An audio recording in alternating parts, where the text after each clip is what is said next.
Hi ಎಲ್ರಿಗೂ ನಮಸ್ಕಾರ. ನೀವು ನೋಡ್ತಾ ಇದ್ದೀರಾ ಕನ್ನಡ ಫಿಲ್ಮಾಲಜಿ. ನಾನು ನಿಮ್ಮ ವಿಶೇಷ್. ಸೊ ಈಗ ನಮ್ಮ ಜೊತೆ ಇದ್ದಾರೆ ಶೇರ್ ಚಿತ್ರತಂಡ. ಬನ್ನಿ ಅವ್ರನ್ನ ಮಾತಾಡ್ಸೋಣ. ಮ್ಯಾಮ್, ಕಾರ್ಯಕ್ರಮಕ್ಕೆ ನಮಸ್ಕಾರ ಮ್ಯಾಮ್. ನಮಸ್ತೆ, ಹೇಗಿದ್ದೀರಿ? Super ma'am. ಬ್ರೋ ಹೇಗಿದ್ದೀರಾ? ಚೆನ್ನಾಗಿದೆ ನಮಸ್ಕಾರ ಸರ್, ಹೇಗಿದ್ದೀರಾ? ಓಕೆ ಸರ್, ಮೊದಲನಾಗೆ ನಿಮ್ಮ ಬಗ್ಗೆ ನಮ್ಮ ಪ್ರೇಕ್ಷಕರಿಗೆ ಒಂದು ಇಂಟ್ರೊಡಕ್ಷನ್ ಕೊಡಿ ಸರ್, ನಿಮ್ಮ ವರ್ಕ್. ಓಕೆ, ನನ್ನ ಹೆಸರು ಪ್ರಸಿದ್ಧ ಅಂತ. ಇದು ಶೇರ್ ಸಿನಿಮಾ ಡೈರೆಕ್ಟರ್ ನಾನು. ಇದು ನನ್ನ 3ನೇ ಸಿನಿಮಾ. ಸೊ ಪ್ರೊಫೆಷನಲಿ ನಾನು ಸಾಫ್ಟ್ವೇರ್ ಇಂಜಿನಿಯರ್. ಸಿನಿಮಾ ಹಾಬಿ ಅಂತ ಸ್ಟಾರ್ಟ್ ಆಗಿದ್ದು, ಈಗ ಫುಲ್ ಟೈಮ್ ಸಿನಿಮಾ ಡೈರೆಕ್ಷನ್ ಮಾಡ್ತಾ ಇದ್ದೀನಿ. ಶೇರ್ ಸಿನಿಮಾ 15ಕ್ಕೆ ರಿಲೀಸ್ ಆಗ್ತಾ ಇದೆ. ಮ್ಯಾಮ್, ಶೇರ್ ಅನ್ನೋ ಹೆಸರು ನಿಮಗೆ ಸೂಟ್ ಆಗುತ್ತೆ ಯಾಕೆ ಹೇಳಿ? ನೀವು ಒಂಥರ ನಮ್ಮ ಕನ್ನಡ ಇಂಡಸ್ಟ್ರಿಗೆ ಲೇಡಿ ಶೇರ್ ಇದ್ದಂಗೆ. So sweet. So thank you so much. ಯಾರಾದ್ರೂ ಈ ತರ ಹೇಳ್ತಾರೆ ಅಂತಂದ್ರೆ ನಮ್ಗೆ ಕೇಳೋದಕ್ಕೆ ತುಂಬಾ ಖುಷಿ ಆಗುತ್ತೆ. ಬಟ್ ಇಲ್ಲಿ in and as Kiran Raj ಅವರು ಶೇರ್ ಆಗಿ ಕಾಣಿಸ್ಕೊಂಡಿದ್ದಾರೆ. ಫ್ಯೂಚರ್ ಅಲ್ಲಿ ಅಂತ ಅವಕಾಶ ಇಂಥ ಡೈರೆಕ್ಟರ್ ನಮಗೆ ಕೊಟ್ಟಾಗ ಮತ್ತೆ ಶೇರ್ ಆಗುವಂತ ಅವಕಾಶ ನಮಗೆ ಸಿಗ್ಲಿ. ಶೇರ್ ಅಲ್ಲ ಮ್ಯಾಮ್, ನೀವು ತನಿಷ್ ಅವರು ಎಷ್ಟು ಗರ್ಜಿಸ್ತೀರಾ? ಐ ಥಿಂಕ್ ಶೇರ್ಗೆನೆ ಆವಾಜ್ ಹಾಕೋಷ್ಟು ಗರ್ಜನೆ ಇಂದ್ರಾಣಿ ಅವ್ರದ್ದಾಗಿರುತ್ತೆ. ಯಾಕಂತಂದ್ರೆ ಅವ್ರನ್ನ ಕಳ್ಳ ಅಂತ ನೋಡಿದಾಗ ಆಪೋಸಿಟ್ ಅಲ್ಲಿ ಪೊಲೀಸ್ ಅವರು ಸ್ವಲ್ಪ ಜಾಸ್ತಿ ಸ್ಟ್ರಾಂಗ್ ಆಗ್ತಾರೆ. ಸೊ ಹಾಗಾಗಿ ಕಿರಣ್ ರಾಜ್ ಅವ್ರನ್ನ ನಾನು ಕಳ್ಳ ಅಂತ ನೋಡ್ತೀನಿ. ಏನೋ ಅಂದ್ರೆ ಕ್ರಿಮಿನಲ್ ಅಂತನೋ ಅಥವಾ ಕಳ್ಳ ಅಂತನೋ, ಏನೋ ಒಂದು ರಾಂಗ್ ವರ್ಕ್ ಮಾಡ್ತಾ ಇರೋರು ಅನ್ನೋ ತರ ನಾ ಅವ್ರನ್ನ ನೋಡೋದ್ರಿಂದ ಸ್ವಲ್ಪ ನಾನು ಅವ್ರಿಗೆ ಆವಾಜ್ ಹಾಕೋ ಥರದ್ದೆಲ್ಲ ಅವಕಾಶ ಡೈರೆಕ್ಟರ್ ನಮಗೆ ಮಾಡಿಕೊಟ್ಟಿದ್ದಾರೆ. ಡೈಲಾಗ್ಸ್ ಎಲ್ಲ ತುಂಬ ಚೆನ್ನಾಗಿ ಬಂದಿದೆ. ಆ್ಯಂಡ್ ಬಿಲ್ಡಪ್ ಶಾಟ್ಸ್ ನನಗೆ ತುಂಬ ಇಷ್ಟ ಆಗಿರೋಂಥದ್ದು. ಯಾಕೆ ಅಂತಂದರೆ ಇರುತ್ತೆ ಸಾಂಗು ಅವು ಇವು ಅಂತ ಅನ್ಬೇಕಾದ್ರೆ ಒಂದಷ್ಟು ಶಾರ್ಟ್ಸ್ ಬೇರೆ ಥರದ್ದು ಸಿಕ್ಕಿರುತ್ತೆ. ಬಟ್ ನಾರ್ಮಲ್ ಆಗಿ ಒಂದು ಎಂಟ್ರಿಗೆ ಸಿಗುವಂತಹ ಬಿಲ್ಡಪ್ ಶಾರ್ಟ್ಸ್ ಇದೆಯಲ್ಲ, ಅದೆಲ್ಲ ಇದರಲ್ಲಿ ತುಂಬ ಚೆನ್ನಾಗಿ ಮೂಡ್ ಬಂದಿದೆ. ಹಾಗಾಗಿ ನನಗೆ ಅದೊಂಥರ ಇಂಪ್ರೆಷನ್, ವಾವ್, ನನ್ನನ್ನು ಈ ಥರ ಟ್ರೀಟ್ ಮಾಡ್ತಾ ಇದ್ದಾರೆ, ಕೈಂಡ್ ಆಫ್ ಒಂದು ಗುಡ್ ಫೀಲಿಂಗ್. ഇപ്പോൾ ಟ್ರೈಲರ್ ಎಲ್ಲ ನೋಡಿದಾಗ ನೀವು ವೈಲೆಂಟ್ ಅನ್ನಿಸ್ತೀರಾ, ಇಲ್ಲ ಎದುರಿಗೆ ನೋಡೋಕೆ ಸೈಲೆಂಟು. ಸೊ ನಿಮ್ಮ ಬಗ್ಗೆ ಒಂದು ಇಂಟ್ರೊಡಕ್ಷನ್ ಕೊಡಿ. ನನ್ನ ಹೆಸರು ಕ್ರಿಸ್ ರೋಡ್ರಿಗು. ಏನು ಹೇಳಿ? ಕ್ರಿಸ್ ರೋಡ್ರಿಗ್. ಹಾಂ, ಸ್ಪೆಷಲಿ ಗಿಲ್ಲಿ ಅಂತ. ಓ, ಈಗ ಆಕ್ಚುಲಿ ಅವ್ರ ಹೆಸರನ್ನೇ ನಾವೆಲ್ಲ ಮರ್ತು ಬಿಟ್ಟಿದೀವಿ. ಗಿಲ್ಲಿ ಗಿಲ್ಲಿ ಅಂತಂದು, ಗಿಲ್ಲಿ ಅಂತಾನೆ ಫೇಮಸ್ ಆಗಿದ್ದಾರೆ ಅವರು. ನಾನೇ ಐಡಿಯಾ ಮಾಡಿದ್ದು. ಅವನ ಹೆಸರು ಪ್ರೊನೌನ್ಸಿಯೇಷನ್ ಎಲ್ಲರಿಗೂ ಬರಲ್ಲ. ಹಾಂ, ಸೊ ಅದಕ್ಕೆ ಶಾರ್ಟ್ ಅಂಡ್ ಸ್ವೀಟ್ ಆಗಿ ಗಿಲ್ಲಿ ಗಿಲ್ಲಿ ಅಂತ ಇದ್ವಿ ಅಂತ. ಓಕೆ. ಈಗ ನಿನ್ನೆ ಅವರ ಡಿಸ್ಟ್ರಿಕ್ಟ್ MLA ಅವ್ರು ಕೂಡ ಅವ್ರನ್ನ ಗಿಲ್ಲಿ ಅಂತಾನೆ ಅಡ್ರೆಸ್ ಮಾಡಿ ವಿಶ್ವಾಸ ಹೇಳಿದ್ರು. ಅದು ತುಂಬ ಈಸಿ ಆ ಹೆಸರು ಇದು ಮಾಡೋದು. ಓಕೆ, ಗಿಲ್ಲಿ ಅಂತ ಹೆಸರು. ಅಪಾರ್ಟ್ ಫ್ರಮ್ ದಟ್ ಮುಂದಕ್ಕೆ ಮಾತಾಡಂತ ಮುಂಚೆ ಏನಾಗಿದ್ರಿ, ಈಗ ಹೇಗೆ? I am basically from Bidar. ನನ್ನ ಹೆಸರು ಕ್ರಿಸ್ ರೋಡ್ರಿಗ್. ಮೂವಿಯಲ್ಲಿ ಗಿಲ್ಲಿ ಅಂತ ಹೆಸರು ಕೊಟ್ಟಿದ್ದಾರೆ ಪ್ರಸಿದ್ಧ ಸರು. ಇವಾಗ ಮುಂದೆ ಏನು ಮುಂಚೆ ಏನು ಮಾಡ್ತಾ ಇದ್ರಿ, ಹೆಂಗೆ ಈ ಪ್ರಾಜೆಕ್ಟಿಗೆ ಬಂದ್ರಿ, ಸೇರ್ಪಡೆ ಹೇಗಾಗಿದೆ? ಆಕ್ಟಿಂಗು ನಿಮ್ಮ ಚೈಲ್ಡ್ಹುಡ್ ಡ್ರೀಮ್ ಅಂತ ನಿಮ್ಮ ಸಿನಿಮಾಗೆ ಯಾವಾಗ ಮಾಡಬೇಕು ಅಂತ ಅನ್ನಿಸ್ತು? ಫಾರ್ ಎಕ್ಸಾಂಪಲ್, ಸಿನಿಮಾಗೂ ಬರೋಕ್ಕಿಂತ ಮುಂಚೆ ಯಾವುದೋ ವರ್ಕ್ ಅಂತ ಮಾಡ್ತಿರ್ತಾರೆ, ಇಲ್ಲ ಫುಲ್ ಟೈಮ್ ಸಿನಿಮಾದಲ್ಲಿ ಇರ್ತಾರೆ. ಏನಾದ್ರು ವರ್ಕ್ ಮಾಡ್ಕೊಂಡು ಈ ಸಿನಿಮಾ ಸಿಕ್ಕಿದ್ದ ಅಥವಾ ಮುಂಚೆ ಸ್ಟಡೀಸ್ ಮಾಡ್ತಿದ್ದೆ ನಾನು. ಯಾವಾಗ ಸೆಕೆಂಡ್ ಇಯರ್ ಬಂದಾಗ, ಸೆಕೆಂಡ್ ಇಯರ್ ಕಂಪ್ಲೀಟ್ ಆದಾದ್ಮೇಲೆ ಭರ್ಜರಿ ಗಂಡು ಟೈಮಲ್ಲಿ ಸರ್ಗೆ ಮೀಟ್ ಆದೆ. ಓಕೆ. ಸೊ ಅವಾಗಿಂದ ಸರ್ಗೆ ನನಗೆ ಭೇಟಿ ಆಯಿತು. ಸೊ ಸರ್ ಇನ್ನೊಂದು ಮೂವಿ ಮಾಡೋಣ, ಶೇರ್ ಮೂವಿ ಅಂತ ಮಾಡಿಬಿಟ್ಟು ಎಲ್ಲ ಕಾಸ್ಟ್ನ ರೆಡಿ ಮಾಡಿ, ಸ್ಕ್ರಿಪ್ಟ್ನ ರೆಡಿ ಮಾಡಿ, ನನ್ನ ರೆಡಿ ಮಾಡಿ ಈ ಮೂವಿಯನ್ನು ಮಾಡಿದ್ದೆ. ಓಕೆ ಸರ್, ಶೇರ್ ಅನ್ನೋ ಒಂದು ಟೈಟ್ಲೇ ತುಂಬ ವೈಬ್ರೆಂಟ್ ಇದೆ ಸರ್. ಒಂಥರ ತುಂಬ ಕ್ಯಾಚಿ, ಯೂನಿಕ್ ಆ್ಯಂಡ್ ತುಂಬ ರಾ ಟೈಟ್ಲ್ ಅದು. ಸೊ ಅದು ಕಿರಣ್ ರಾಜ್ ಅವರಿಗೆ ಸೂಟ್ ಆಗುತ್ತೆ ಅಂತ ಹೇಗೆ ಅನಿಸುತ್ತೆ ಸರ್ ನಿಮಗೆ? ಅದೇ, ಇದು ಆ್ಯಕ್ಚುಲಿ ಇದಕ್ಕೆ ಮುಂಚೆ ಭರ್ಜರಿ ಗಂಡು ಸಿನಿಮಾ ಮಾಡಿದ್ವಿ. ಅಲ್ಲಿ ದೊಡ್ಡ ಮಟ್ಟದ ತಯಾರಿ ಕಿರಣ್ ರಾಜ್ ಮಾಡ್ಕೊಂಡು, ಬಟ್ ಅವರು ಮಾಡ್ಕೊಂಡಷ್ಟು ತಯಾರಿಗೆ ಪೊಟೆನ್ಷಿಯಲ್ ಆಗಿ ನಾವು ಆ ಸಿನಿಮಾದಲ್ಲಿ ಅವ್ರನ್ನ ತೋರ್ಸೋಕ್ಕಾಗಿಲ್ಲ. ಅಂದ್ರೆ ಆ ಕಥೆಗೆ ಎಷ್ಟು ಬೇಕು ಅಷ್ಟು ಮಾತ್ರ ನಾವು ತೋರಿಸ್ತೀವಿ. ಇನ್ಫ್ಯಾಕ್ಟ್ ಆ ವೈಲೆಂಟ್ ಅಥವಾ ರಗೆಡ್ ಲುಕ್ ಅವ್ರದ್ದು ಎಕ್ಸ್ಪೋಸ್ ಆಗೋದೇ ಕ್ಲೈಮ್ಯಾಕ್ಸ್ ಇದು ಭರ್ಜರಿ ಗಂಡು. ಸೊ ಅದಾದ್ಮೇಲೆ ನನಗೆ ಅನಿಸ್ತಾ ಇತ್ತು, ಇನ್ನೂ ಏನಾದರೂ ಈ ಕ್ಯಾರೆಕ್ಟರ್ ಇಟ್ಕೊಂಡು ಮಾಡ್ಬೋದಲ್ಲ ಅಂತ. ಸೊ ನಾನೊಂದು ಅವಕಾಶ ಕಾಯ್ತಿದ್ದೆ. ನೆಕ್ಸ್ಟ್ ಯಾವ್ದಾದ್ರು ಸಿನಿಮಾ ಇವ್ರ ಜೊತೆ ಮಾಡೋದು ಸಿಗ್ತಾರೆ, ಇದೊಂದು ಇನ್ನೊಂದು ವರ್ಷ ಇನ್ನೊಂದು ಎಲಿವೇಶನ್ ಅಲ್ಲಿ ಮಾಡ್ಬೋದು ಅಂತ. ಈ ಶೇರ್ ಸಿನಿಮಾ ಆಫರ್ ಬಂದಾಗ ಆ ಕ್ಯಾರೆಕ್ಟರ್ನ ಡೆವಲಪ್ ಮಾಡಿ, ಶೇರ್ ಅನ್ನೋ ಕ್ಯಾರೆಕ್ಟರ್ನ ಡೆವಲಪ್ ಮಾಡಿ ಅದಕ್ಕೆ ಕತೆ ಮಾಡಿ ಮಾಡಿದಂಥ ಸಿನಿಮಾನೇ ಇದು ಶೇರ್. ಓಕೆ, ನಮ್ಮ ಟ್ರೈಲರ್ ನೋಡಿದಾಗ ಪೊಲೀಸ್ ಕ್ಯಾರೆಕ್ಟರ್ ಅಂತ ಗೊತ್ತಾಗುತ್ತೆ. ಕೆಲವೊಂದು ಟ್ರೈಲರ್ ಬಿಟ್ಟಾಗ ಕೆಲವೊಂದು ಕಮೆಂಟ್ಸ್ಗಳು ಓದ್ತಾ ಇರ್ಬೇಕಾದ್ರೆ ನೋಡಿದೆ, ತನಿಷ್ ಅವರು ಕಿರಣ್ ಬೇಡಿ ಥರ ಅವರೇ ಒಂದು ಫುಲ್ ಫ್ಲೆಡ್ಜ್ ಆಗಿ ಮಾಡ್ಬೋದು, ಯಾಕೆ ಪಾರ್ಟ್ 2 ಮಾಡಬಾರ್ದು ನಾವು? So sweet. ಅದೇ ನೀವು ಈ ಥರದ್ದೆಲ್ಲ ಹೇಳಬೇಕಾದ್ರೆ ನಮಗಂತೂ ತುಂಬ ಖುಷಿ ಇರುತ್ತೆ. ಬಟ್ ಅದಕ್ಕೆ ತಕ್ಕನಂಗೆ ನಮ್ಮನ್ನ ಜಡ್ಜ್ ಮಾಡೋವಂಥವ್ರು ಅಥವಾ ಗೈಡ್ ಮಾಡೋವಂಥವ್ರು, ಪ್ರೊಡ್ಯೂಸ್ ಮಾಡೋವಂಥವ್ರು, ಡೈರೆಕ್ಟ್ ಮಾಡೋವಂಥವ್ರು ಅಷ್ಟು ಎಲ್ಲ ಒಟ್ಟಿಗೆ ಕೂಡಿ ಬಂದಾಗ ಆ ಥರದ್ದೊಂದು ಸಿನಿಮಾ ಖಂಡಿತವಾಗ್ಲೂ ಬರುತ್ತೆ. ಆ್ಯಂಡ್ ಸಪೋರ್ಟ್ ಇದ್ದಾಗ ಖಂಡಿತವಾಗ್ಲೂ ಅದೆಲ್ಲನೂ ನೆರವೇರುತ್ತೆ ಅಂತ ನನಗೆ ಅನಿಸುತ್ತೆ. ನನಗೂ ಕೂಡ ಆಸೆ ಇದೆ, ಯಾಕೆ ಅಂತಂದರೆ ಈ ಮುಂಚೆ ಪೆನ್ ಡ್ರೈವ್ ಮಾಡಿದ್ದು ಅದೇ ಥರದ್ದೊಂದು ಸಿನಿಮಾ. ಸೊ ಅದೇ ಥರದ ಹೆಚ್ಚಿನ ಸಿನಿಮಾಗಳು ಬರಲಿ ಅಂತ ನಾನು ಕೂಡ ಆಶಿಸ್ತೀನಿ. ಓಕೆ, ಇನ್ಫ್ಯಾಕ್ಟ್ ಅದು ಆ ವಿಷಯ ಕ್ಯಾರೆಕ್ಟರ್ ಹೇಳ್ಬೇಕು. ಆ್ಯಕ್ಚುಲಿ ನಾನು ಕ್ಯಾರೆಕ್ಟರ್ ಮಾಡ್ಕೊಂಡಾಗ ಇಂದ್ರಾಣಿ ಅಂತ ಒಂದು ಕ್ಯಾರೆಕ್ಟರ್ ಮಾಡ್ಕೊಂಡಾಗ ಒಂದು ಆ ಕ್ಯಾರೆಕ್ಟರೈಸೇಷನ್ ಹೆಂಗಿತ್ತು ಅಂದ್ರೆ ನೋಡೋಕ್ಕೆ ತುಂಬಾ ಅಂದ್ರೆ ಒಂಥರ ಅಯ್ಯೋ ನೋಡಿ ಕೆಲವರು ಪೊಲೀಸರು ನೋಡಿದ ತಕ್ಷಣ ನಮ್ಗೆ ಕೋಪ ಬರುತ್ತೆ. ಅವ್ರು ಎಷ್ಟೇ ಸಾಫ್ಟ್ ಆಗಿರಲಿ, ಅವ್ರು ಹುಡುಗ ಆಗಿರ್ಬೋದು ಹುಡುಗಿರಾಗಿರ್ಬೋದು, ಪೊಲೀಸರು ನೋಡಿದ ತಕ್ಷಣ ಒಂದ್ಸಲ ಒಂಥರ ಏನೋ ಒಂದು ಬೇರೆ ಏನೋ ಒಪಿನಿಯನ್ ಬರುತ್ತೆ. ಆ ಥರ ಕ್ಯಾರೆಕ್ಟರ್ನ ಅನ್ಕೊಂಡಿದ್ದು ನೋಡೋಕ್ಕೆ ಇಂದ್ರಾಣಿ ಕ್ಯಾರೆಕ್ಟರ್ ನೋಡಿದ್ರೆ ಒಂದು ಸ್ವಲ್ಪ ಅಗ್ಲಿ ಥರ ಇರಬೇಕು, ಆಮೇಲೆ ಅವ್ರ ಕ್ಯಾರೆಕ್ಟರ್ ಹಂಗೆ ಇರಬೇಕು. ಬಟ್ ಆಕ್ಚುಲಿ ನಿಜವಾದ ಕ್ಯಾರೆಕ್ಟರ್ ಅವ್ರು ಹಂಗಲ್ಲ ಸಿನಿಮಾಲಿ. ಆ ಥರದ ಕ್ಯಾರೆಕ್ಟರ್ನ ನಾವು ಹುಡುಕ್ತಾ ಇದ್ವಿ. ಬಟ್ ತನೀಶ್ ಅವ್ರು ಬಂದಾಗ ನಾನು ಆ ಥರ ಅದೇ ನಾನು ಮುಂಚೆ ಏನೋ ಅನ್ಕೊಂಡಿದ್ದೆ, ಅವ್ರು 24 ಗಂಟೆ ಪಾನ್ ತಿಂತಾ ಇರಬೇಕು ಆ ಕ್ಯಾರೆಕ್ಟರ್, ಪೊಲೀಸ್ ಕ್ಯಾರೆಕ್ಟರ್. ಅವ್ರು ನೋಡಿದ ತಕ್ಷಣ ಸ್ವಲ್ಪ ಯಾರಿಗಾದ್ರು ಅಲ್ಲ ಸೀರಿಯಸ್ ಆಗಿ ಅದೇ ಥರ ಅನ್ಕೊಂಡು ಕ್ಯಾರೆಕ್ಟರ್ ಮಾಡಿದ್ದೆ. ಬಟ್ ತನೀಶನ ನನಗೆ ರೆಫರ್ ಮಾಡಿ ಬಂದ್ಮೇಲೆ ನಾನು ಅದನ್ನೆಲ್ಲ ಬಿಟ್ಬಿಟ್ಟೆ. ಯಾಕಂದ್ರೆ ತುಂಬಾ ಸುಂದರವಾಗಿರೋದಕ್ಕೆ ಏನೋ ಅಲಂಕಾರ ಮಾಡಕ್ ಹೋದ್ರೆ ಅದು ತುಂಬಾ ಅಸಹ್ಯ ಕಾಣಿಸ್ಬಿಡುತ್ತೆ. ಸೊ ಈಗ ತನೀಶ್ ಅವ್ರಿಗೆ ನಾನು ಆ ಥರ ಅಲ್ಲೆಲ್ಲ ಒಂಥರ ಖರಾಬಾಗೆಲ್ಲ ಮಾಡಿ ಆ ಥರದ್ದೆಲ್ಲ ಮಾಡಿದ್ರೆ ಅದು ಸರಿಯಾಗಿ ವರ್ಕೌಟ್ ಆಗ್ತಾ ಇರಲಿಲ್ಲ. ಹಂಗಾಗಿ ಆ ಕ್ಯಾರೆಕ್ಟರ್ನ ಅವ್ರು ಹೇಗಿದ್ದಾರೋ ಹಾಗೆ ಬಿಟ್ಟು. ಬಟ್ ಸ್ಟಿಲ್ ಇದ್ರಲ್ಲಿ ಒಂದಷ್ಟು ಹೋಮ್ವರ್ಕ್ಸ್ ಎಲ್ಲ ಆಗಿದೆ. ಅಂದ್ರೆ ನಮ್ಮ ಶೇಡ್ ಒಂದು ಸ್ವಲ್ಪ ಡಾರ್ಕ್ ಮಾಡಿ, ಮತ್ತೆ ಹೇರ್ ಸ್ಟೈಲ್ ಎಲ್ಲ ಮಾಡ್ಬೇಕಾದ್ರೆ ತುಂಬಾ ನೀಟಾಗಿ ಇದ್ದೇ ಇರೋ ತರ ಅದನ್ನೆಲ್ಲ ಮಾಡಿ, ಮತ್ತೆ ಹುಡುಗರು ಸಾಮಾನ್ಯವಾಗಿ ಫಸ್ಟ್ ಗ್ಲಾಸ್ ಹಾಕೊಂಡ್ಬಿಟ್ಟು ಆಮೇಲೆ ಟೂತ್ ಪಿಕ್ ಇಟ್ಕೊಂಡು ಈ ಥರದ್ದೆಲ್ಲ ಅದನ್ನು ಡೆವಲಪ್ ಮಾಡ್ಕೊಂಡು ಹಿ ವಾಸ್ ಪ್ರಿಪೇರ್ಡ್. ಈ ಪಾತ್ರ ಅಂತ ಬಂದಾಗ ಇದು ಹಿಂಗೆ ಕಾಣಿಸ್ಬೇಕು ಅನ್ನೋ ರೀತಿಯಲ್ಲಿ ನಾನು ಆಲ್ಮೋಸ್ಟ್ ಎಲ್ಲ ಕಡೆನೂ ಹೇಳಿದ್ದೀನಿ. ಮೊದಲನೇದಾಗಿ ನನ್ನನ್ನು ಯಾರಾದರೂ ಒಬ್ರು ಕಾಪ್ ಆಗಿ ಮಾಡ್ಬೋದು ಅಂತ ಅಂದ್ಕೊಂಡಿದ್ದಾರೆ ಅಂತಂದರೆ ಅದು ಪ್ರಸಿದ್ಧ ಸರನೇ. ಸೊ ಹಾಗಾಗಿ ಇದಾದಮೇಲೆ ಬೇರೆಯವರೆಲ್ಲರೂ ಅಂದ್ಕೊಂಡಿರೋವಂಥದ್ದು. ಸೊ ಫಸ್ಟ್ ಟೈಮ್ ನನ್ನನ್ನು ಪೊಲೀಸ್ ಪಾತ್ರ ಮಾಡ್ಬೋದು ಅಂತ ಅಂದ್ಕೊಂಡಿದ್ದಕ್ಕೆ ನಾನು ಆ್ಯಕ್ಚುಲಿ ಶೇರ್ ಸಿನಿಮಾದಲ್ಲಿ ಕೇಳ್ತಾ ಇದ್ದಂಗೆ okay but like I have to do this ಅಂತ ಡಿಸೈಡ್ ಆಗಿರೋವಂಥದ್ದು. ಬಟ್ ಸಡನ್ ಆಗಿ ಚೇಂಜ್ ಓವರ್ ಆಫ್ ದ ಕ್ಯಾರೆಕ್ಟರ್ನ ಆಕ್ಸೆಪ್ಟ್ ಮಾಡ್ಕೋಬೇಕಾದ್ರೆ ಅದೇ ಅವ್ರು ಪಾಪ ತುಂಬ ಹೇಳ್ತಾ ಇದ್ರು, ವರ್ಕೌಟ್ ಮಾಡಿ ನೀವು ಸ್ಟಂಟ್ಸ್ ಇರುತ್ತೆ ಆ್ಯಂಡ್ ಲೈಕ್ ಮೊದಲನೇ ಬಾರಿಗೆ ನಾನು ಫೈಟ್ ಮಾಡಿರೋದು ಸಿನಿಮಾದಲ್ಲಿ. ಸೊ ಹಾಗಾಗಿ ಅದೆಲ್ಲ ಹೊಸ ವಿಷಯಗಳು and I was very excited also at the same time. Police character ಅದು ಅವ್ರು ನೋಡಿದ್ರೆ ಸಿನಿಮಾ ನೋಡಿದ್ರೆ ಅವ್ರ ಡೈಲಾಗ್ಸ್ ಇರ್ಬೋದು.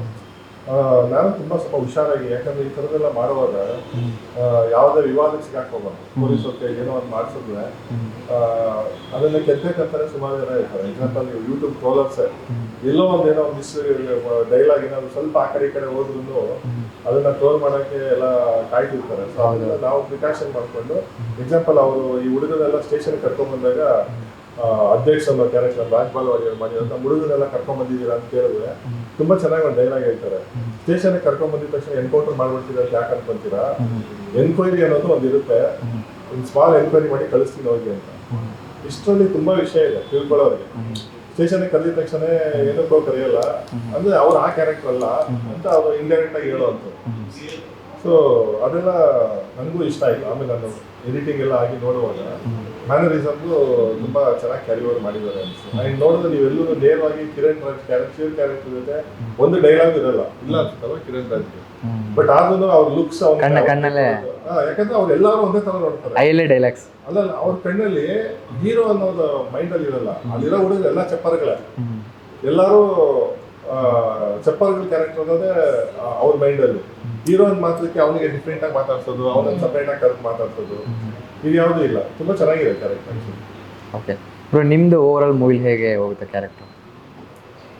ಫುಲ್ ನೆಗೆಟಿವ್ ಶೇಡ್ ಕಾಣಿಸ್ಕೊಳ್ತೀನಿ. ವಿಲನ್ ನೀವು? ಓಕೆ, ವಿಲನ್ ಆಗಿ ಕಾಣಿಸ್ಕೊಳ್ತೀನಿ. ತಗದ್ ಬಾಟ್ಲ್ ಹೊಡಿತಾ ಇರೋದೇನೆ, ಮಾತೇ ಇಲ್ಲ, ಸೀದಾ ಹೊಡೆಯೋದೇ, ಡೈಲಾಗ್ಸ್ ಇಲ್ಲ, ಹೊಡೆಯೋದೆ. ಹೌದು, ಕಿರಣ್ ರಾಜ್ ಅವರಿಗೆ ಫುಲ್ ಟಕ್ಕರ್ ಕೊಡೋ ರೋಲ್ ಅಂದ್ಕೊಳ್ಳಿ. ಹೌದು ಸರ್. ಹೆಂಗಿತ್ತು experience? Experience first time experience ಇತ್ತು, ತುಂಬ ಚೆನ್ನಾಗಿ ಮಾಡಿದ್ದೀನಿ. ಇವ್ರ ಎದುರಿಗೆ ನಿಂತ್ಕೊಂಡೇನ ಮಾತ್ರ ಡೈಲಾಗ್ ಏನಾರು ಇದೆಯಾ? ನೀನು ಚೆನ್ನಾಗಿ ಮಾಡಿದ್ಯಾ ಅಂತ ನೀನು ಯಾಕೆ ಹೇಳ್ಕೊತೀಯ? ಚೆನ್ನಾಗಿ ಮಾಡಿದ್ದೀನಿ ಅಂತ ಅನಿಸುತ್ತೆ, ಬಟ್ ಆಡಿಯನ್ಸ್ ನೋಡಿ ಹೇಳಬೇಕು. ಇಲ್ಲ, ಆ್ಯಕ್ಚುಲಿ ತುಂಬ ಅವ್ನು ಈಗ ಅದೇ ನಾನು ಮಾತಾಡಿದ್ರೆ ಅವ್ನಿಗೆ ಹೇಳ್ತಾ ಇರ್ತೀನಿ, ಅವ್ನಿಗೆ ಸ್ವಲ್ಪ ಉತ್ತರ ಕರ್ನಾಟಕದ ಭಾಷೆ, ಅವ್ನಿಗೆ ಸ್ವಲ್ಪ ಅದಕ್ಕೆ ಅವ್ನಿಗೆ ನೋಡೋ ಸೈಲೆಂಟ್ ಏನಲ್ಲ ಅವನು. ಅದು ನಮ್ಮ ಒಬ್ಬನೇ ಗೇಜ್ ಮಾಡಿರೋದು. ಯಾಕಂದ್ರೆ ಸಿಗರೇಟ್ ಸೇದಕ್ಕೆ ಒಂದು ಶಾರ್ಟ್ ಕೊಟ್ಟಿದ್ದಕ್ಕೆ ಅವ್ನು ಚೈನ್ ಸ್ಮೋಕರ್ ಆಗ್ತಿಲ್ಲ ಸಿನಿಮಾಗೆ. ಸಿನಿಮಾಗೋಸ್ಕರನೇ? ಹೌದು. ನಾನು 2-3 ಸಲ ಹೇಳಿದೆ ಮೋಸ್ಟ್ಲಿ ನಿಮ್ಮ ಅಪ್ಪ ಅಮ್ಮ ನನ್ನ ಬೈಕೋತಾರೆ ಗ್ಯಾರಂಟಿ ಅಂತ. ಇಲ್ಲ ನಾನು ಆದ್ಮೇಲೆ ಈ ಸಿನಿಮಾ ಆದ್ಮೇಲೆ ನಾನು ಸೇರೋಕ್ಕೆ ಹೋಗಲ್ಲ. ಯಾಕಂದ್ರೆ ಅವನು ಈಗ ಅಡಲ್ಟು, ನಾವು ಹೇಳೋ ರೀತಿಲಿ ಹೇಳ್ಬೋದು. ನಾನು ಕದ್ದು ಮುಚ್ಚಿ ಮಾಡೋದು ಏನು ಮಾಡೋಕ್ಕಾಗಲ್ಲ. ಅಂದ್ರೆ ಅವ್ನು ತುಂಬಾ ಶಾರ್ಪ್ ಇದ್ದಾನೆ. ಮಾತೊಂದು ನಮ್ಮ ಬೆಂಗಳೂರು ಭಾಷೆ ಅವನು ಬರೋದು ಇಲ್ಲ ಅನ್ನೋದು ಬಿಟ್ರೆ ಅವನು ಎಷ್ಟು ಸೈಲೆಂಟ್ ಅವನ ಕ್ಯಾರೆಕ್ಟರ್ ಅಲ್ಲ ಸಿನಿಮಾಗೆ ಗೊತ್ತಾಗುತ್ತೆ ನಿಮ್ಗೆ. ಅದಕ್ಕೆ ನನಗೆ ಅದನ್ನ ಹಚ್ಕೊಂಡೆ ನಾನು ತುಂಬಾ ಇಂಟೆಲಿಜೆಂಟ್ ಒಂದು ಗೇಮ್ ಪ್ಲೇ ಮಾಡಿದ್ದೀನಿ. ಅವ್ನಿಗೆ ಡೈಲಾಗ್ಸ್ ಕಡಿಮೆ ಸಿನಿಮಾ. ನೀವು ಓವರ್ ಆಲ್ ಸಿನಿಮಾ ನೋಡಿದಾಗ ಅವನಿಗಿಂತ ಜಾಸ್ತಿ ಬ್ಯಾಕ್ ಗ್ರೌಂಡ್ ಸ್ಕೋರ್ ಅವನ ಬಗ್ಗೆ ಮಾತಾಡುತ್ತೆ. ಮ್ಯೂಸಿಕಲ್ ಆಟ ಆಡಿದೀವಿ ನಾವು. ಅಂದ್ರೆ ಅವ್ನು ಬರ್ತಾ ಇದ್ದಾಗ ಒಂದು ಡಿಫ್ರೆಂಟ್ ಥೀಮ್ ಪ್ಲೇ ಆಗುತ್ತೆ. ಅದು ಅವನ ಕ್ಯಾರೆಕ್ಟರ್ನ ಹೇಳುತ್ತೆ ಏನು ಅಂತ.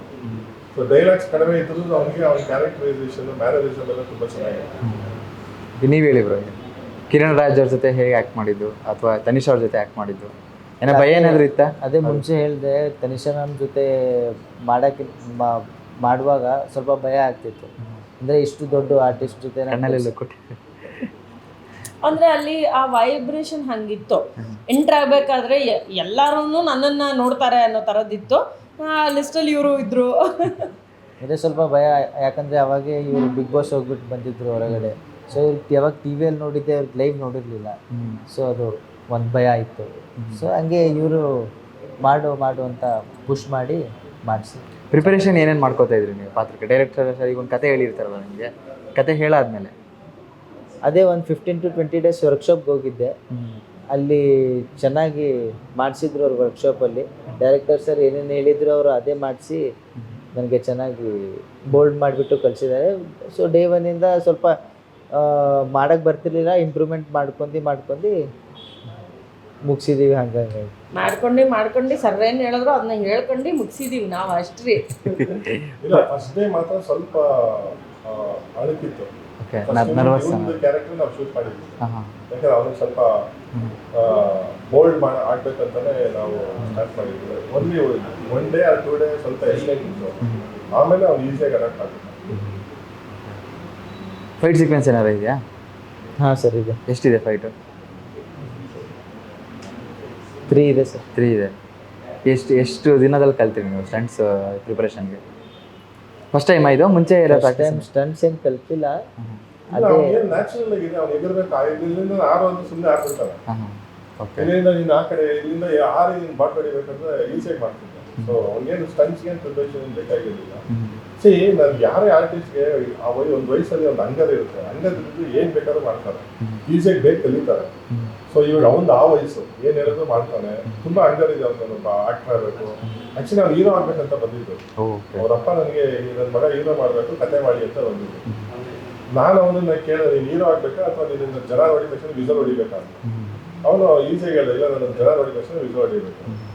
ಸೊ ಅದಕ್ಕೆ ನಾನು ಹೇಳಿ ಪ್ರಿಪ್ರೇಷನ್ ನೀನು ಮಾಡು ಅಂತ ಹೇಳಿ ಅವನ್ನ ನೆಗೆಟಿವ್ ಶೇಡ್ಸಲ್ಲಿ. ಆಮೇಲೆ ಜನಕ್ಕೂ ನಿಮ್ಗೆ ಗೊತ್ತಲ್ಲ, ಒಳ್ಳೇದು ಬೇಗ ಅಟ್ರಾಕ್ಟ್ ಆಗಲ್ಲ. ಏನು ನೆಗೆಟಿವ್ ಇರುತ್ತೆ, ಏನು ಕೆಟ್ಟದಿರುತ್ತೆ. ವಿಲನ್ನ ತುಂಬಾ ಇಷ್ಟಪಡ್ತಾರೆ ಇವಾಗ ಹೀರೋಗಿಂತ. ನೆಗೆಟಿವ್ ಕ್ಯಾರೆಕ್ಟರ್ ಅಡಾಪ್ಟ್ ಮಾಡ್ಕೊಳ್ಳೋದಿರ್ಬೋದು, ಅದೇನು ನಾವು ನೇರವಾಗಿ ಹೇಳ್ಬೇಕನ್ನೋದು. ಐ ಲವ್ ವಿಲನ್ಸ್ ಅಲ್ವಾ? ಸೊ ನಿಮ್ಮ ಫೇವ್ರೇಟ್ ವಿಲನ್ ಯಾರು ಮ್ಯಾಮ್? ವಸಿಷ್ಠ ಸಿಂಹ. ಹೌದು, ವಾಯ್ಸ್ ಮಾತ್ರ ಸಕ್ಕತ್ತಲ್ಲ. ಇವಾಗ ಒಂಥರ ಇದ್ದಾರೆ ಒಂದಷ್ಟು, ಸೋನು ಸೂದ್ ಅವರಾಗಿರ್ಬೋದು, ರಘುವರನ್ ಆಗಿರ್ಬೋದು. ಆ ಥರ ನನಗೆ ಒಂದಷ್ಟು ವಿಲನ್ ಪಾತ್ರಗಳು ತುಂಬ ಫೇವ್ರೇಟ್. ಓಕೆ. ಸೊ ಇದರಲ್ಲೇ ಬ್ರೋ ನೀವು ಇನ್ನೂ ಕಿರಣ್ ರಾಜ್ ಸರ್ ಪೋರ್ಷನ್ ಜೊತೆ ಆ್ಯಕ್ಟ್ ಮಾಡ್ಬೇಕಾರೆ ಸೊ ನೀವು ಅವ್ರದ್ದು ಅಥವಾ ಡೈರೆಕ್ಟರಿಂದ ತಗೊಂಡಂಥ ಇನ್ಪುಟ್ಸ್ ಏನು? ನೀವೇನಾದ್ರು ಕೇಳ್ಕೊತಾ ಇದ್ದೀರಾ ಡೈರೆಕ್ಟರ್ ಹತ್ರ? ಇದು ಗೊತ್ತಾಗ್ತಾ ಇದ್ರೆ ಹಿಂಗೆ ಮಾಡೋದು? ಹಾಂ, ಅದೇ ನಾನು ಟ್ರೈ ಮಾಡ್ತಿದ್ದೆ. ಮಾಡೋಕ್ಕೆ ಬಂದಿಲ್ಲ. ಡೈರೆಕ್ಟರ್ ಸರ್ ಸ್ವಲ್ಪ ಬೈದ್ಬಿಟ್ಟು ಈ ಥರ ಮಾಡಬೇಕು ಅಂತ ಮೈಕಲ್ಲಿ ಬೈತಿದ್ರು. ಸೊ ಅದರಿಂದ ಸ್ವಲ್ಪ ಕಲ್ತ್ಕೊಂಡಿದ್ದೀನಿ. ಈ ಸೋ ಸ್ವೀಟ್. ಅಂದರೆ ಈಗ ಅವ್ರು ಏನೋ ಒಂದು ಹೇಳಿ ಹೋಗಿರ್ತಾರೆ, ನಾವು ಸುತ್ತಮುತ್ತ ಏನೋ ನಿಂತಿರ್ತೀವಿ, ನಾವು ಏನು ಅನ್ಕೊಂಡ್ಬಿಡ್ತೀವಿ ಅನ್ನೋ ಕಾನ್ಷಿಯಸಲ್ಲಿ ಅವ್ರು ಮಾಡ್ತಾ ಇದ್ರು. ಅವಾಗ ನಾವು ಯಾರಾದರೂ ಇದು ಕರೆಕ್ಟಾಗಿ ಮಾಡ್ತಾ ಇದೆಯಾ ಅಥವಾ ಇದು ಕರೆಕ್ಟಾಗಿ ಮಾಡ್ತಾ ಇಲ್ಲ ಅಂತ ಯಾರೇ ಹೇಳಿದ್ರು is to listen and is to adapt it. ಅಂದರೆ ಅದನ್ನು ಒಬ್ಬರೇ ಹೇಳಬೇಕು, ಅವ್ರು ಹೇಳಿದ್ರೆ ಮತ್ತೆ ಕೆಲವ್ರಿಗಿದೆ ಅದು ಡೈರೆಕ್ಟರ್ ಹೇಳ್ತಾರೆ ಬಿಡಿ ಅನ್ನೋ ಥರದ್ದಿದೆ. ಸೊ ಅವ್ರು ಹೇಳಿದ್ದನ್ನು ಕೇಳಿಸ್ಕೊಂಡು ಅಲ್ಲಿ ಅಕ್ಕಪಕ್ಕ ಇರೋರು ಕಂಫರ್ಟು ನೋಡಿಕೊಂಡು ಯಾರು ಹೇಳ್ಕೊಟ್ರು ಪಾಪ ತಗೊಂಡು ಮಾಡ್ತಾ ಇದ್ದ ಅವನು. ಅದೊಂದಕ್ಕೆ ನಿಜವಾಗ್ಲೂ ತುಂಬ ಖುಷಿ ಪಡಬೇಕು. ನಾವು ಬೈತಾ ಇದ್ದೀವಿ ಅಂದ್ರೆ ತುಂಬಾ ಜೋರಿಯಲ್ಲಿ ಅಂದ್ರೆ ಹಂಗೆ ಹೇಳೋದು ಅಂದ್ರೆ ಆ ಥರ ಬೈಯೋದಲ್ಲ, ಅಂದ್ರೆ ಕಲಿಬೇಕು. ಕಲೀಲಿ ಏನಾದ್ರು. ಹೌದು, ಅಂದ್ರೆ ಆ ಛಲಕ್ಕೆ ಅವ್ನಿಗೆ ನಮ್ಗೆ ಗೊತ್ತಿತ್ತಲ್ಲ ಅವ್ನ ಪೊಟೆನ್ಷಿಯಲ್. ಕೆಲವರಿಗೆ ಒಂದು ಬೌಂಡ್ರಿ ಗೊತ್ತಾಗ್ಬಿಡುತ್ತೆ. ಈಗ ಒಬ್ಬರು XYZ ಒಬ್ಬ ಕ್ಯಾರೆಕ್ಟರ್ ಮಾಡ್ತಿರುವಾಗ ನೀವು ಎಷ್ಟು ಹೇಳೋದು ಅಷ್ಟೇ ಮಾಡೋದು, ಅದಕ್ಕೆ ಜಾಸ್ತಿ ಮಾಡೋದು. ಅದನ್ನ ನಾವು ಅರ್ಥ ಮಾಡ್ಕೊಂಡು ಅಷ್ಟಲ್ಲೇ ನಾವು ಆಟ ಆಡಬೇಕು. ಕೆಲವು ಕ್ಯಾರೆಕ್ಟರ್ ಇರುತ್ತೆ, ಇನ್ನೂ ಹೇಳೋದು ಇನ್ನೂ ಮಾಡ್ತಾರೆ, ಇನ್ನೂ ಮಾಡ್ತಾರೆ. ನೀವು ಬೈದಾದ್ರೂ ಹೇಳಿ, ಹೊಗಳಾದ್ರೂ ಹೇಳಿ, ಏನೋ ಒಂದು ಮೋಟಿವೇಟ್ ಮಾಡಿ ಹೇಳಿ, ಇನ್ನೂ ಜಾಸ್ತಿ ಮಾಡ್ತಾರೆ ಅನ್ನೋ ಇದು ನಮ್ಗೆ ಗೊತ್ತಾಗುತ್ತೆ ಪೊಟೆನ್ಷಿಯಲ್. ಅವಾಗ ಅವ್ರಿಗೆ ಜಾಸ್ತಿ ಹೇಳ್ಬೇಕು. ಸೊ ಇವ್ನ ಕ್ಯಾರೆಕ್ಟರ್ ಹಂಗೆ ಸ್ವಲ್ಪ ರೇಕ್ಸೋದು ಚೆನ್ನಾಗಿ ಮಾಡ್ತಾನೆ, ಬೇರೆ ಮುಂದೆ ಅವಮಾನ ಮಾಡೋದು ಚೆನ್ನಾಗಿ ಮಾಡ್ತಾನೆ. ಈ ಥರದ್ದೆಲ್ಲ ಇತ್ತು ನಮಗೆ, ಅದೆಲ್ಲ ಹೇಳಿ ಮಾಡಿಸ್ತಾ ಇದ್ವಿ. ಸೊ ಈ ರಾ ಕಂಟೆಂಟ್ ಮಧ್ಯೆ ಒಂದು ಲವ್ ಸ್ಟೋರಿ ಕೂಡ ಇದೆ. ನಾವು ಇನ್ನು ಹೀರೋಯಿನ್ನ ವೆಲ್ಕಮ್ ಮಾಡ್ಕೊಂಡು ಅವರಿಂದ ಕಂಟಿನ್ಯೂ ಮಾಡೋಣ. ಮ್ಯಾಮ್, ಶೇರ್ ಸಿನಿಮಾಗೆ ನಿಮ್ಮ ಸೇರ್ಪಡೆ ಹೇಗೆ? ಶೇರ್ ಸಿನಿಮಾದಲ್ಲಿ ನನ್ನ ಪಾತ್ರ one of the main lead. Yes, one of the main lead ಅಲ್ಲ, ಅವರೊಬ್ಬರೇ ಲೀಡು. ಅವರೇ ಹೀರೋಯಿನ್ ತಾನೇ ಮ್ಯಾಮ್? ಹೀರೋಯಿನ್ ಅಂದ್ರೆ ಅದೇನೇ ಮತ್ತೆ. ಬಟ್ ಹೀರೋಯಿನ್ ಆದ್ರೂ ಒನ್ ಆಫ್ ದ ಲೀಡ್ ಅಂತೆ. ಐ ಸ್ಟಾರ್ಟೆಡ್ ಥಿಂಕಿಂಗ್ ಇನ್ ಯಾರು ಲೀಡ್ ಇದ್ದಾರೆ ಅಂತ. ಇಲ್ಲ, ಆಕ್ಚುಲಿ ಸಿನಿಮಾದಲ್ಲಿ ಎರಡು ಲೀಡ್ ಆಗಿ ಅದು ರೋಲ್ ಬೇರೆ, heroine supporting is only you. ಅವೆಲ್ಲ ಸಪೋರ್ಟಿಂಗ್, ನೀವು ಲೀಡ್. ನನ್ನ ಒಂದು ಕ್ಯಾರೆಕ್ಟರ್ ಹೇಗೆ ಅಂತ ಅಂದರೆ dual shades. My character is dual shades. ಒಂದು ಹೀರೋಯಿನ್ನ ಇನ್ನೋಸೆಂಟ್ ಆಗು ನೋಡ್ಬೋದು, ಒಂದು ಕಡೆ ವಿಲನಿಶ್ ಆಗು ನೋಡ್ಬೋದು. ಸೊ ಎರಡು ಮಿಕ್ಸ್ ಆಗಿ ಒಂದು ಥ್ರಿಲ್ ಆದ ಕ್ಯಾರೆಕ್ಟರ್ನ ಒಂದು ಸ್ಕ್ರೀನ್ ಮೇಲೆ ನೋಡಿದ್ರೆ ಅಷ್ಟು ಖುಷಿ ಆಗುತ್ತೆ, ಅಷ್ಟು ಚೆನ್ನಾಗಿದೆ. ಅಷ್ಟು ಚೆನ್ನಾಗಿದೆ. ಅದ್ರ ಜೊತೆಗೆ ಸಿನಿಮಾ ಬೀದರಲ್ಲಿ ಕೂಡ ರಿಲೀಸ್ ಆಗ್ತಾ ಇದೆ. ದಯವಿಟ್ಟು ಎಲ್ಲರೂ ಬೀದರ್ಗೆ ಹೋಗಿ ಸಿನಿಮಾನ ನೋಡಿ ಮಿಸ್ ಮಾಡಬೇಡಿ. ಆದರೆ ಕರ್ನಾಟಕದ ರಾಜ್ಯಾದ್ಯಂತ ರಿಲೀಸ್ ಆಗ್ತಿದೆ ಅನ್ನೋದನ್ನ ಮೇಡಮ್ ಅವ್ರು ಹೇಳಲ್ಲ, ಯಾಕಂದ್ರೆ ಬೀದರಲ್ಲಿ ಹುಟ್ಟಿದ್ದವರು. ಇಲ್ಲ, ಅವ್ರಿಗೆ ಕನೆಕ್ಷನ್. ಅಲ್ಲ, ನೀವು ನಿಮ್ಮ ಸ್ವಂತ ಊರು ಯಾವ್ದು ಹೇಳಿ? ಅಲ್ಲಿಗೆ ಹೆಂಗ್ ಕನೆಕ್ಷನ್? ಸಂಬಂಧನೇ ಇಲ್ಲ. ನಮ್ಮ producer sir is from Bidar ಅಲ್ಲ, ಅದಕ್ಕೆ ಬೀದರಲ್ಲಿ ರಿಲೀಸ್ ಆಗ್ತಾ ಇದೆ ಅಂತ ಅವ್ರಿಗೆಲ್ರಿಗೂ ಮಾತ್ರ ಹೇಳ್ತಾ ಇದ್ದಾರೆ ಅವರು. ಪ್ರೊಡ್ಯೂಸರ್ ಸರ್ ಅದಕ್ಕೆ ಬೀದರ್. ಬೆಂಗಳೂರಲ್ಲೂ ರಿಲೀಸ್ ಆಗ್ತಿದೆ. Bengaluru main ma'am. ಜಾಸ್ತಿ ಜನನ ಮಾತಾಡ್ಸಿದ್ದು ಬೀದರಲ್ಲಿ. ಬೆಂಗಳೂರಲ್ಲಿ ಸ್ವಲ್ಪ ಕಮ್ಮಿ. ಹಂಗಾದ್ರೆ ನೀವು ಮದ್ವೆ ಆಗೋ ಹುಡುಗ ಇವ್ರ ಮದ್ವೆ ಆಗೋ ಹುಡುಗ ಬೀದರಲ್ಲಿ ಇರ್ಬೇಕಾಗಾದ್ರೆ. Well right. ಬೀದರ್ ಹುಡುಗ ಅಂತಂದ್ರೆ ನಿಮಗೆ ಇಷ್ಟ ಆಗ್ತಾರೆ ಹಾಗಾದ್ರೆ? ಹಾ, ಆ ಕಡೆ ಇರೋರಿಗೆ ಸ್ವಲ್ಪ ಚೆನ್ನಾಗೇ ಇರ್ತಾರೆ ಬಿಡಿ. ಅವಾಗ ಇನ್ನೊಂದ್ಸರಿ ರಿಲೀಸ್ ಆಗುತ್ತೆ, ಅವ್ರು ರಿಲೀಸ್ ಮಾಡ್ತಾರೆ, ರಿಲೀಸ್ ಮಾಡ್ತಾರೆ. ನಾನು ಹೆಂಡ್ರು ಹೀರೋಯಿನ್ ಆಗಿದ್ಲಪ್ಪ ಅನ್ಕೊಂಡು. ಚೆನ್ನಾಗಿರುತ್ತೆ. So cute. ಓಕೆ, ಹೆಂಡತಿ ಹಂಗ ಕರೆಯೋದು ಉತ್ತರ ಕರ್ನಾಟಕ. ಇವ್ನು ಹೇಳಿದ್ನಲ್ಲ ಈಗ, ಹೆಂಗ ಹೆಂಡತಿ ಹೆಂಡತಿ ಬಾಳಲ್ಲಿ ಅಂತಾರ, ನಮ್ ಸೀರಿಯಲ್ ತರ. ಅಯ್ಯಮ್ಮ. ಬ್ರೋ, ನಿಮ್ ಬಗ್ಗೆ ಹೇಳಿ, ಇಂಟ್ರೊಡಕ್ಷನ್. ಈ ಸಿನಿಮಾದಲ್ಲಿ ಏನ್ ಕ್ಯಾರೆಕ್ಟರ್ ಮಾಡ್ತಾ ಇದ್ದಾರೆ? ಈ ಸಿನಿಮಾದಲ್ಲಿ ರಾಖಿ ಅಂತ ಕ್ಯಾರೆಕ್ಟರ್, ಗಾಡ್ ಸಿನಿಮಾ ಕ್ಯಾರಿ ಆಗುತ್ತೆ. ಸ್ಪೆಷಲ್ ಕ್ಯಾರೆಕ್ಟರ್ ಅಂದ್ರೆ ಡ್ಯೂಯಲ್ ಶೂಟ್ ಬರುವಂತ ಕ್ಯಾರೆಕ್ಟರ್. ಅದು ಕೂಡ ತುಂಬಾ ಸೀರಿಯಸ್ ಆಗಿದೆ ಕ್ಯಾರೆಕ್ಟರ್. ಕ್ಯಾರೆಕ್ಟರ್ ಬಗ್ಗೆ ತುಂಬಾ ರಿವೀಲ್ ಮಾಡಿಬಿಟ್ರೆ ಆಕ್ಚುಲಿ ಸ್ಟೋರಿ ರಿವೀಲ್ ಆಗುತ್ತೆ. ಇವ್ರ ಹೆಸರು ಕಾರ್ತಿಕ್ ವರ್ಣೇಕರ್ ಅಂತ. ಇವರು ಮುಂಚೆನೂ ಒಂದಷ್ಟು ಸಿನಿಮಾಗಳಲ್ಲೆಲ್ಲ ಮಾಡಿದ್ದಾರೆ. ಬಟ್ ಈ ಸಿನಿಮಾದಲ್ಲಿ ಒಂದು ಏನಂತಾರಲ್ಲ, ಈ ಸಿನಿಮಾಗೆ ಟ್ವಿಸ್ಟ್ ಕೊಡುವಂಥ ಪಾತ್ರಗಳಿರುತ್ತಲ್ವಾ, ಅಂಥದ್ರಲ್ಲಿ ಒನ್ ಆಫ್ ದ ಮೇಜರ್ ಪಾತ್ರ ಅಂತ ಹೇಳ್ಬೋದು. ನನ್ನ ಹೆಸರು ಕಾರ್ತಿಕ್ ವರ್ಣೇಕರ್ ಅಂತ. ಈ ಸಿನಿಮಾದಲ್ಲಿ ರಾಖಿ ಅನ್ನೋ ಕ್ಯಾರೆಕ್ಟರ್ ಮಾಡ್ತಾರೆ. Positive character, throughout cinema carry ಅಂದರೆ ನನ್ನ ಕ್ಯಾರೆಕ್ಟರ್ ಬಗ್ಗೆ ತುಂಬ ರಿವೀಲ್ ಮಾಡೋಕ್ಕೆ ಹೋದರೆ ಸ್ಟೋರಿ ರಿವೀಲ್ ಆಗೋ ಚಾನ್ಸಸ್ ತುಂಬ ಇದೆ. ಸೊ ಸಿನಿಮಾನ ನೋಡಿದಾಗ ಗೊತ್ತಾಗುತ್ತೆ. ಬಟ್ ಒಂದು ಪಾಸಿಟಿವ್ ಕ್ಯಾರೆಕ್ಟರ್, ಡ್ಯುಯಲ್ ಶೇಡ್ ಇದೆ, kind of dual shade, villainish ಅಂತ ಹೇಳ್ಬೋದು. ಏನಂದ್ರೆ ಈಗ ಇವರು ಈ ಮುಂಚೆ ಮಾಡಿದ್ದ ಪಾತ್ರಗಳಿಗೆ ನೋಡ್ಕೊಂಡ್ರೆ ಇದರಲ್ಲಿ ತೀರಾ ಇನ್ನಸೆಂಟ್ ಆಗಿ ಕಾಣಿಸ್ತಾರೆ. ಸೊ ಈ ಇನ್ನಸೆಂಟ್ ಆಗಿ ಕಾಣಿಸೋ ರೀತಿನಲ್ಲಿ ಇವ್ನು ತಪ್ಪು ಮಾಡಿದ್ನಾ ಅಂತಾರೆ, ಗೊತ್ತಾ? ಆ ತರದೊಂದು ಕ್ಯಾರೆಕ್ಟರ್ ಆಗಿ ನೋಡ್ಬೋದು. ಗೊತ್ತೇ ಆಗಲ್ಲ, ಒಳ್ಳೆ ತರ ಫುಲ್ ಅಮಾಯಕ ತರ. ಗೊತ್ತಿಲ್ಲ ನಂದು ಸೇಮ್. ಹೌದು. ಓಕೆ ಮ್ಯಾಮ್, ಈಗಿನ ಕ್ವಶನ್ಸ್. ಅಂದ್ರೆ ನಂಗೆ ಇಷ್ಟು. ಓಕೆ, ಈಗಿನ ಕ್ವಶನ್ಸ್. ಸೊ ಟೈಟ್ಲು ಶೇರ್ ಅಂತ. ಸೊ ನಮ್ಮ ಕನ್ನಡ ಇಂಡಸ್ಟ್ರಿಲಿ ನಿಮ್ಗೆ ಅನ್ಸಿರೋ ಶೇರ್ ಹೀರೋಸ್ ಯಾರ್ಯಾರು? ಒಂದು 2-3 ಜನ ಹೆಸರು. ದರ್ಶನ್ ಸರ್. ದರ್ಶನ್ ಸರ್ ಬಿಟ್ರೆ ಅಲ್ಲ, ಅವ್ರು ಹೇಳಿದ್ರು. ನೀವ್ ಇನ್ನೊಂದು ಹೇಳ್ಬೇಕು. ಇದಾರಲ್ಲ ಮ್ಯಾಮ್, ಇನ್ನು ತುಂಬಾ ಜನ ಇದಾರಲ್ಲ, ಹೇಳು. ನನಗೆ ಸುದೀಪ್ ಸರ್. ನಮ್ಮ ಕಿಚ್ಚ ಸುದೀಪ್. ನಂದೇ ಕಾಪಿ ಮಾಡ್ತಾನೆ. ಅದು ಬೇರೆ ಹೇಳಿ, ಇನ್ನೂ ಇದಾರಲ್ಲ. Okay, Puneeth Rajkumar sir, Appu sir. ಹಾಂ ಓಕೆ, ನೀವು ಹೇಳಿ ಬ್ರೋ. ಸುದೀಪ್ ಸರ್. ಇನ್ನೇನಾರು ಹೇಳ್ತೀರಾ ಮ್ಯಾಮ್ ನೀವು? ಏನು ಶೇರ್ ಅಂತ ಅಂದ್ರನಾ? ಓಕೆ, ನನಗೆ ಇವಾಗ ಇತ್ತೀಚೆಗೆ ನನ್ನ ವಿಲನ್ ಎಲ್ಲ ತುಂಬ ಇಷ್ಟ ಅಂದ್ರೆ ವಸಿಷ್ಠ ಸಿಂಹ ಅವ್ರು ಅನಿಸ್ತಾರೆ. ಹೀರೋಯಿನ್ಸ್ ಎಲ್ಲ ಯಾರು ಅನಿಸ್ತಾರ ಮ್ಯಾಮ್ ನಿಮಗೆ? ತನಿಷಾ ಕುಪ್ಪಂಡ. ನೀವು ಹೇಳುವಾಯ್ತಲ್ಲ, ನೀವು ಯಾರು ಹೇಳಿ? Lady share. ಲೇಡಿ ಬಾಂಡ್ ಥರ Malashri ma'am. Malashri ma'am, yes. And ನನಗೆ ಈಗ ಸ್ವಲ್ಪ ಇಷ್ಟ ಆಗ್ತಾರೆ ಲೇಡಿ ಬಾಂಡ್, ರಾಧಿಕಾ ಪಂಡಿತ್ ಮಾ. ಯಾಕಂದ್ರೆ ಕಡ್ಡಿ ಪುಡಿನೆಲ್ಲ ತುಂಬಾ ಸಕ್ಕತ್ತಾಗಿ ಮಾಡಿದ್ದಾರೆ. ಲಾಂಗ್ ಹಿಡಿದಿದ್ರು. ಇತ್ತೀಚೆಗೆ ಕೇಡಿ ನೋಡಿದ್ಮೇಲೆ ಐ ಫೀಲ್ ಇವನ್ ರೇಷ್ಮಾ ಒಳ್ಳೆ ಎನರ್ಜಿ ಗುರು. ಅವ್ರು ಫಸ್ಟ್ ಏಕಲವ್ಯ ನೋಡಿದಾಗ್ಲೂ ಈಗಲೂ ಅನ್ಸಿಲ್ಲ, ಅನ್ಸಲ್ಲ. ಅವಾಗ ಅನ್ಸಿಲ್ಲ. ನಾನು ಡೈರೆಕ್ಟ್ ಆಗಿ ಅವ್ರಿಗೂ ಅದನ್ನೇ ಹೇಳಿದೆ, ಈ ಮುಂಚೆ ಪಾತ್ರಗಳು ನೋಡಿದಾಗ ಅದು ಅನ್ಸಿಲ್ಲ, ಬಟ್ ಕೇಡಿ ನೋಡಿದ್ಮೇಲೆ yes I can add her also.